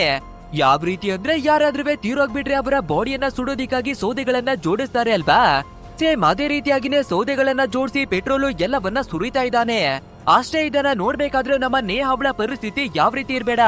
ಸೊ ಫುಲ್ಲು ಗಾಬರಿಯಾಗಿ ಏನ್ ಮಾಡ್ತಾ ಇದೆಯಾ ಅಂತ ಕೇಳ್ಬೇಕಾದ್ರೆ ಅದಕ್ಕೆ ಆ ಕಾರ್ತಿಕ್ ನನ್ನನ್ನ ಕಂಡ್ರೆ ಪ್ರೀತಿನೇ ಇಲ್ಲ ಅಂತ ಹೇಳಿದ್ಯಾ ಅಲ್ವಾ, ಸೊ ಇವಾಗ ನೋಡು ನನ್ನ ಪ್ರೀತಿಯನ್ನ ಸಾಬೀತನ್ನ ಮಾಡ್ತೀನಿ. ನನಗೆ ನಾನು ಬೆಂಕಿಯನ್ನ ಕಚ್ಚಿಸ್ಕೊಂಡ್ರೆ ನಿನ್ನ ಒಳಗಡೆ ಇರುವ ಪ್ರೀತಿ ತನಗೆ ತಾನೇ ಹೊರಗಡೆ ಬರುತ್ತೆ, ಆವಾಗ ನಿನ್ಗೆನೆ ಗೊತ್ತಾಗುತ್ತೆ ಅನ್ನೋದಾಗಿ ಬೆಂಕಿಯನ್ನ ಕಚ್ಚಿಸೋದಿಕ್ಕೆ ಬೆಂಕಿ ಪೊಣ್ಣದಿಂದ ಹಚ್ಚಿಸ್ಕೋತಾನೆ. ಸೊ ಇವಾಗ ಕೊನೆದಾಗಿ ಕೇಳ್ತಾ ಇದ್ದೀನಿ, ಐ ಲವ್ ಯು ಅಂತ ಹೇಳ್ತೀಯಾ ಇಲ್ವಾ ಅಂತ ಕೇಳ್ಬೇಕಾದ್ರೆ ನಮ್ಮ ನೇಹ ಕೂಡ ತುಂಬಾನೇ ಯೋಚನೆಯನ್ನ ಮಾಡ್ತಾಳೆ. ನಾವಿವಾಗ ಐ ಲವ್ ಯು ಅಂತ ಹೇಳಿಲ್ಲ ಅಂದ್ರೆ ನಿಜಕ್ಕೂ ಬೆಂಕಿಯನ್ನ ಕಚ್ಚಿಸ್ಕೊಬಿಡ್ತಾನೆ ಅನ್ನೋದಾಗಿನೇ ಯೋಚಿಸಿ ಅವಳು ಪ್ರೀತಿಯನ್ನ ಮಾಡ್ತಿಲ್ಲ ಅಂದ್ರೆ ಕೂಡ ಬೇರೆ ದಾರಿ ಇಲ್ದೆ ಐ ಲವ್ ಯು ಅಂತ ಹೇಳ್ತಾಳೆ. ಅಷ್ಟೇ ಇದನ್ನ ಕೇಳ್ಬೇಕಾದ್ರೆ ಆ ಕಾರ್ತಿಕ್ಗೆ ತುಂಬಾನೇ ಖುಷಿ ಎಲ್ಲ ಆಗ್ಬಿಡುತ್ತೆ. ಆದ್ರೆ ನಮ್ಮ ನೇಹಾಗೆ ಯಾವಾಗ ಇವನಿಂದ ಬಿಡುಗಡೆ ಸಿಗುತ್ತೆ, ಯಾವಾಗ ನಾವು ನೆಮ್ಮದಿಯಾದ ಲೈಫ್ ಅನ್ನ ಬದುಕೋದಿಕ್ಕೆ ಶುರು ಮಾಡ್ತೀವಿ ಅನ್ನೋದಾಗಿನೇ ಬೇಜಾರಾಗ್ತಿರುತ್ತೆ. ನೆಕ್ಸ್ಟ್ ಡೇ ಮಾರ್ನಿಂಗು ನಮ್ಮ ನೇಹ ತುಂಬಾನೇ ಬೇಜಾರನ್ನ ಮಾಡ್ಕೊಂಡಿರ್ಬೇಕಾದ್ರೆ ಅದನ್ನ ನೋಡುವ ಫ್ರೆಂಡು ಇವಾಗ್ಲಾದ್ರೂ ನಿಜವನ್ನ ಹೇಳ್ಕೊ, ನಿನ್ಗೆ ಯಾವ ರೀತಿ ಸಮಸ್ಯೆ ಇದೆಯೋ ಏನಾಗ್ತಾ ಇದೆ ಹೇಳು ಅನ್ನೋದಾಗಿ ಕೇಳ್ಬೇಕಾದ್ರೆ ಇವಾಗ್ಲೂ ಕೂಡ ನಮ್ಮ ನೇಹ ಇವಳಿಗೆ ನಿಜವನ್ನ ಹೇಳೋದಾ ಬೇಡವಾ ಅನ್ನೋದಾಗಿ ಯೋಚನೆಯನ್ನ ಮಾಡ್ತಾಳೆ. ಸೊ ಅದೇ ರೀತಿ ಸ್ಕೂಲಿಗೆ ಹೋಗ್ತಾ ಇರುವ ದಾರಿಯಲ್ಲಿ ಒಂದು ದೇವಸ್ಥಾನ ಸಿಗ್ಬೇಕಾದ್ರೆ ಅಪ್ಪ ದೇವ್ರೆ, ಆ ವಿಚಿತ್ರ ಪ್ರಾಣಿಯಿಂದ ನನ್ಗೆ ಯಾವಾಗ ಬಿಡುಗಡೆಯನ್ನ ಕೊಡ್ತೀಯಾ? ನಾನು ನಿಜಕ್ಕೂ ಪ್ರತಿದಿನ ನರಕದಲ್ಲಿ ಬದುಕ್ತಿರುವ ರೀತಿಯಾಗಿನೇ ಫೀಲ್ ಆಗ್ತಾ ಇದೆ, ಸೊ ಇದರಿಂದ ನನ್ಗೆ ಮುಕ್ತಿಯನ್ನ ಯಾವಾಗ ಕೊಡ್ತೀಯ ಅನ್ನೋದಾಗಿನೇ ಅಳೋದಿಕ್ಕೆ ಶುರುವನ್ನ ಮಾಡ್ಕೋತಾಳೆ. ಹಗಲು ಹೊತ್ತಲ್ಲೇ ಒಂದ್ ರೀತಿ ಟಾರ್ಚರ್ ಕೊಟ್ರೆ ರಾತ್ರಿ ಹೊತ್ತಲ್ಲಿ ಮತ್ತೊಂದು ರೀತಿಯಾದ ಟಾರ್ಚರ್ ಅನ್ನ ಕೊಡ್ತಾನೆ. ಸೊ ಇದನ್ನ ನನ್ ಕೈಲಿ ತಡ್ಕೊಳ್ಳೋದಿಕ್ಕೆ ಆಗ್ತಾನೆ ಇಲ್ಲ, ದೇವ್ರೆ ಕಾಪಾಡು ಅನ್ನೋದಾಗಿನೇ ಕೇಳ್ಕೊಂಡು ಸ್ಕೂಲಿಗೆ ಬರ್ತಾಳೆ. ಸೊ ಸ್ಕೂಲಿಗೆ ಬರ್ತಾ ಇವಳ ಫ್ರೆಂಡ್ ಅನ್ನ ನೋಡ್ಬೇಕಾದ್ರೆ ನಮ್ಮ ಲೈಫ್ ಅಲ್ಲಿ ನಡೀತಾ ಇರುವ ಘಟನೆಗಳನ್ನ ಇವಳ ಹತ್ರನಾದ್ರೂ ಹೇಳ್ಕೊಳ್ಳೋಣ ಅಂತ ಡಿಸೈಡ್ ಅನ್ನ ಮಾಡ್ಕೋತಾಳೆ. ಅಂಡ್ ಅದೇ ರೀತಿ ನಮ್ಮ ನೇಹ ಮತ್ತೆ ಫ್ರೆಂಡ್ ಒಂದು ಕೆಫೆ ಒಳಗಡೆಗೆ ಬರ್ಬೇಕಾದ್ರೆ ನಮ್ಮ ನೇಹ ಅವಳ ಲೈಫಿನಲ್ಲಿ ನಡೀತಾ ಇರುವ ಎಲ್ಲಾ ವಿಷಯವನ್ನ ಹೇಳೋದಿಕ್ಕೆ ಶುರು ಮಾಡ್ತಾಳೆ. ನನ್ನ ಗಂಡ ಅನ್ನಿಸ್ಕೊಂಡಿರುವ ಪ್ರಾಣಿ ಜಬರ್ದಸ್ತಿಯಾಗಿ ನನ್ನ ಜೊತೆಯಾಗಿ ಏನೆಲ್ಲ ಮಾಡ್ತಾನೆ ಗೊತ್ತಾ? 2 ದಿನ 3 ದಿನ ಆದ್ರೆ ಸಹಿಸ್ಕೊಳ್ಬಹುದು, ಬಟ್ ಆದ್ರೆ ಪ್ರತಿದಿನ ಅವನು ನನ್ನ ಜೊತೆಯಾಗಿನೇ ಮಲ್ಕೊಂಡು ನನಗೆ ಜಬರ್ದಸ್ತಿಯನ್ನ ಮಾಡ್ತಾನೆ. ಆಕ್ಚುಲ್ ಆಗಿ ನಾನು ಚಿಕ್ಕ ವಯಸ್ಸಿನಲ್ಲಿ ಇರ್ಬೇಕಾದ್ರೆ ನನ್ನ ಮಾಮನ ಮನೆಗೆ ನಾನು ಹೋಗ್ಲೇಬಾರ್ದಿತ್ತು. ಯಾವಾಗ ನನ್ನ ಮಾಮನ ಮನೆಗೆ ಹೋದ್ನೋ ಅಲ್ಲಿಂದಾನೆ ನನ್ನ ಲೈಫ್ ಬದಲಾಗೋದಿಕ್ಕೆ ಶುರುವಾಗ್ಬಿಟ್ಟಿದ್ದು. ಆಕ್ಚುಲಿ ಹೇಳ್ಬೇಕು ಅಂದ್ರೆ ಈ ಕಾರ್ತಿಕ್ ಬೇರೆ ಯಾರಿಗೂ ಎಲ್ಲ ಸ್ವಂತ ನನ್ನ ಮಾಮನ ಮಗನೇ. ಸೊ ನಾನು ಚಿಕ್ಕ ವಯಸ್ಸಿನಲ್ಲಿ ಅವರ ಮನೆಗೆ ಹೋಗ್ಬೇಕಾದ್ರೆ ಆವಾಗಿಂದಾನೆ ನನ್ಗೆ ಟಾರ್ಚರ್ ಕೊಡೋದಿಕ್ಕಾಗಿ ಶುರುವನ್ನ ಮಾಡ್ಕೊಂಡಿದ್ದಾನೆ. ಅಂಡ್ ಇಲ್ಲಿಗೆ ಸೀನ್ ಅನ್ನ ಕಟ್ ಮಾಡಿ ಫ್ಲಾಶ್ ಬ್ಯಾಕ್ ಅನ್ನ ನಮ್ಗೆ ತೋರಿಸ್ತಾರೆ. ಯಾವಾಗ ಮಾಮ ನಮ್ಮ ನೇಹ ಅವಳನ್ನ ಮನೆಗೆ ಕರ್ಕೊಂಡು ಬರ್ತಾರೋ ಆವಾಗ ನಮ್ಮ ನೇಹ ಮನೆಯನ್ನ ಸುತ್ತಾಡಿ ಬರೋಣ ಅಂತ ಮನೆಯನ್ನ ನೋಡಿ ಬರ್ತಿರ್ತಾಳೆ. ಅಂಡ್ ಆವಾಗ ಕಾರ್ತಿಕ್ ಕೂಡ ಒಂದು ಹುಡುಗಿ ಬೊಂಬೆಯನ್ನ ಒಂದು ರೂಮ್ ನಲ್ಲಿ ಇಟ್ಕೊಂಡು ಅದ್ರ ಜೊತೆ ಮಾತಾಡ್ಕೊಂಡು ಆಟವನ್ನ ಆಡ್ಕೊಂಡು ವಿಚಿತ್ರವಾಗಿ ಬಿಹೇವ್ ಅನ್ನ ಮಾಡ್ತಿರ್ತಾನೆ. ಸೊ ಇದನ್ನ ನೋಡುವ ನಮ್ಮ ನೇಹಾಗೂ ಕೂಡ ತುಂಬಾನೇ ಅಜೀಬಾಗಿ ಫೀಲ್ ಆಗುತ್ತೆ. ಆದ್ರೆ ಆ ಕಾರ್ತಿಕ್ ನಮ್ಮ ನೇಹ ಅವಳನ್ನ ನೋಡ್ದಾಗೆಲ್ಲ ಸ್ಮೈಲ್ ಅನ್ನ ಮಾಡಿ ಬರ್ತಿರ್ತಾನೆ. ಅದು ಅಲ್ಲದೆ ಮಾಮ ಕೂಡ ಅವಾಗ ನಮ್ಮ ಕಾರ್ತಿಕ್ ಅವನ ಮುಂದೆ ನೋಡಮ್ಮ ನೀನು ಬೆಳೆದು ದೊಡ್ಡವಳಾದ್ಮೇಲೆ ಕಾರ್ತಿಕನ್ನೇ ಮದ್ವೆ ಆಗ್ಬೇಕು ಅನ್ನೋದಾಗಿನೇ ಹೇಳಿ ಬರ್ತಿರ್ತಾರೆ. ಆದ್ರೆ ನಮ್ಮ ನೇಹಾಗೆ ಮೊದಲನೇ ಬಾರಿ ನೋಡ್ಬೇಕಾದ್ರೇನೆ ಅವನು ಸೈಕೋ ಅನ್ನೋದಾಗಿ ಗೊತ್ತಾಗ್ಬಿಟ್ಟಿರುತ್ತೆ. ಇನ್ನು ಮಾಮನನ್ನ ನೋಡ್ಬೇಕಾದ್ರೆ ಅವನ್ ಕಡೆಯಿಂದ ಯಾವುದೇ ರೀತಿಯ ಪ್ರಾಬ್ಲಮ್ಗಳಿವೆ ಇರೋದಿಲ್ಲ. ಇಬ್ರನ್ನು ಕೂಡ ಸ್ವಂತ ಮಕ್ಕಳ ಹಾಗೆ ಸಮಾನವಾಗಿನೇ ನೋಡ್ಕೊಂಡು ಬರ್ತಿರ್ತಾನೆ. ಅಂಡ್ ಇವರು ಓದೋದಕ್ಕೆ ಬೇಕಾದ ಫೀಸ್ ಆಗಿರ್ಬಹುದು ಖರ್ಚಾಗಿರ್ಬಹುದು ಎಲ್ಲವನ್ನ ಕೊಟ್ಟಿ ಬರ್ತಾರೆ. ಅಂಡ್ ಈ ಕಾರ್ತಿಕನ ನೋಡೋದಾದ್ರೆ ಓದೋದ್ರಲ್ಲಿ ಒಂದು ಸ್ವಲ್ಪನವೇ ಕೂಡ ಇಂಟ್ರೆಸ್ಟ್ ಇರೋದಿಲ್ಲ. ಬದಲಾಗಿ ಯಾವಾಗ್ಲೂ ಕೂಡ ನಮ್ಮ ನೇಹ ಅವಳನ್ನ ಇಂಪ್ರೆಸ್ ಮಾಡೋದಕ್ಕಾಗಿನೇ ನೋಡ್ತಿರ್ತಾನೆ. ಆದ್ರೆ ಇವನು ಮಾಡುವ ತಲೆಹರಟೆ ಕೆಲಸಗಳನ್ನ ನಮ್ಮ ನೇಹ ಅವಳ ಕೈಯಲ್ಲಿ ತಡ್ಕೊಳ್ಳೋದಿಕ್ಕೆ ಆಗ್ತಿರೋದಿಲ್ಲ. ಯಾವಾಗ್ಲೂ ಇವನು ಇರಿಟೇಷನ್ ಅನ್ನ ಮಾಡ್ತಾನೆ ಅನ್ನೋದಾಗಿನೇ ಫೀಲ್ ಅನ್ನ ಮಾಡಿ ಬರ್ತಿರ್ತಾಳೆ. ಬಟ್ ಆದ್ರೆ ಇವಳನ್ನ ನೋಡ್ಬೇಕಾದ್ರೆ ಇನ್ನವೇ ಕೂಡ ಗೌತಮನ್ನೇ ಪ್ರೀತಿಯನ್ನ ಮಾಡ್ತಿರ್ತಾಳೆ. ಯಾಕಂದ್ರೆ ಇವಳು ಆಲ್ರೆಡಿ ಗೌತಮನ್ನ ಲವ್ವನ್ನ ಮಾಡಿ ಬರ್ತಿದ್ದಾಳೆ ಅಲ್ವಾ. ಸೊ ಯಾವಾಗ್ಲೂ ಫೋನ್ ಅಲ್ಲಿ ಅವನ ಜೊತೆಯಾಗಿನೇ ಮಾತಾಡೋದು, ಅವನ ಜೊತೆ ಪ್ರೀತಿಯನ್ನ ಮಾಡೋದು, ಇದೇ ರೀತಿಯಾಗಿನೇ ದಿನಗಳು ನಡೀತಾ ಬರ್ತಿರುತ್ತೆ. ಅದೇ ರೀತಿ ಕಾರ್ತಿಕ್ ಕೂಡ ನಮ್ಮ ನೇಹ ಅವಳ ಮೇಲೆ ಲವ್ವನ್ನ ಜಾಸ್ತಿ ಆಗಿನೇ ಮಾಡ್ಕೊತಿರ್ತಾನೆ. ಅಂದ್ರೆ ಯಾವಾಗ್ಲೂ ಫಾಲೋವನ್ನ ಮಾಡೋದು, ಇವಳು ಏನನ್ನ ಮಾಡ್ತಾ ಇದ್ದಾಳೆ, ಯಾವ ಆಕ್ಟಿವಿಟಿಗಳನ್ನ ಮಾಡ್ತಾ ಇದ್ದಾಳೆ ಅನ್ನೋದ್ರ ಬಗ್ಗೆ ಯಾವಾಗ್ಲೂ ಕಣ್ಣನ್ನ ಇಟ್ಟು ಬರೋದಕ್ಕೆಲ್ಲ ಶುರು ಮಾಡ್ಕೋತಾನೆ. ಅಷ್ಟೇ ಯಾಕೆ ಯಾರಾದ್ರೂ ಹುಡುಗರು ಅವಳ ಹಿಂದೆ ಬರ್ತಾ ಇದ್ರೆ ಕೂಡ ಸೀದಾ ಅವರ ಜೊತೆ ಹೋಗಿ ಜಗಳವನ್ನೆಲ್ಲ ಮಾಡ್ಕೋತಿರ್ತಾನೆ. ಅಂಡ್ ಇದೇ ರೀತಿ ದಿನಗಳು ಕಳೀತಾ ಇರ್ಬೇಕಾದ್ರೆ ನಮ್ಮ ನೇಹ ಗೌತಮ್ಗೆ ಕಾಲನ್ನ ಮಾಡಿ ಇಬ್ಬರುವೆ ಭೇಟಿ ಆಗ್ತಾರೆ. ಸೊ ಇದೇ ರೀತಿ ಹೊರಗಡೆ ಬರ್ಬೇಕಾದ್ರೆ ಆ ಗೌತಮ್ ನಮ್ಮ ನೇಹ ಅವಳ ಹತ್ರ ಒಂದು ಕಿಸ್ ಅನ್ನ ಕೇಳ್ತಾನೆ. ಇದನ್ನ ಕೇಳುವ ನಮ್ಮ ನೇಹ ಸ್ವಲ್ಪ ಗಾಬರಿ ಆದ್ರೆ ಕೂಡ ಆ ಕಡೆ ಈ ಕಡೆ ನೋಡ್ಕೊಂಡು ಒಂದು ಕಿಸ್ ಅನ್ನ ಕೊಡ್ತಾಳೆ. ಅಂಡ್ ಇವಳು ವಾಪಸ್ಸು ಮನೆ ಒಳಗಡೆಗೆ ಬರ್ಬೇಕಾದ್ರೇನೆ ಗೊತ್ತಾಗುತ್ತೆ ಮಾಮ ಇವತ್ತು ಯಾವ್ದೋ ಕೆಲ್ಸದ ಮೇಲೆ ಹೊರಗಡೆಗೆ ಹೋಗ್ತಾ ಇದ್ದಾರೆ ಅಂತ. ನೋಡಮ್ಮ ನಾನು ಹೊರಗಡೆ ಹೋಗ್ತಾ ಇದ್ದೀನಿ ಅಂತ ನೀನು ಒಂಟಿಯಾಗಿದ್ದೀಯ ಅಂತ ಅನ್ಕೋಬೇಡ. ಯಾಕಂದ್ರೆ ನಿನ್ನ ಜೊತೆಯಾಗಿ ಕಾರ್ತಿಕನ್ನ ಬಿಟ್ಟು ಹೋಗ್ತಾ ಇದ್ದೀನಿ. ಸೊ ನೀನು ಗಾಬರಿ ಆಗ್ಬೇಡ, ನಾಳೆ ಬೆಳಗ್ಗೆ ಆಗ್ತಿದ್ದಾಗಿನೇ ಬಂದ್ಬಿಡ್ತೀನಿ ಕಣಮ್ಮ ಅಂತ ಹೇಳ್ತಾರೆ. ಬಟ್ ಆದ್ರೆ ಈ ಅಂಕಲ್ಗೇನು ಗೊತ್ತಿರ್ತಾ ಇದೆ ನಿಜವಾದ ಪ್ರಾಬ್ಲಮ್ ಬಂದು ಈ ಕಾರ್ತಿಕೆ ಅಂತ. ಸೊ ಮನ್ಸಲ್ಲೇ ಒಂದು ದೊಡ್ಡ ಪ್ರಾಬ್ಲಮ್ ಅನ್ನ ನಾವು ಫೇಸ್ ಮಾಡ್ಬೇಕಾಗುತ್ತೋ ಏನು ಅನ್ನೋದಾಗಿನೇ ಅನ್ಕೋತಾಳೆ. ಅಂಡ್ ಇವರು ಊಟವನ್ನ ಮಾಡ್ತಿರುವ ಟೈಮ್ ನಲ್ಲಿ ಕಾರ್ತಿಕ್ ಮನೆ ಒಳಗಡೆ ಬಂದು ನಮ್ಮ ನೇಹ ಅವಳನ್ನ ತುಂಬಾನೇ ವಿಚಿತ್ರವಾಗಿನೇ ಗುರಾಯಿಸ್ತಾನೆ. ಸೊ ಮಾಮ ಕೂಡ ಬಾರೋ ಊಟವನ್ನ ಮಾಡು ಅಂತ ಕರಿಬೇಕಾದ್ರೆ ತುಂಬಾನೇ ವಿಚಿತ್ರವಾಗಿ ಬಂದು ಇವನಿಗೆ ಬೇಕಾಗಿರುವ ಫುಡ್ ಗಳನ್ನ ತಿಂದು ಮುಗಿಸ್ತಾನೆ.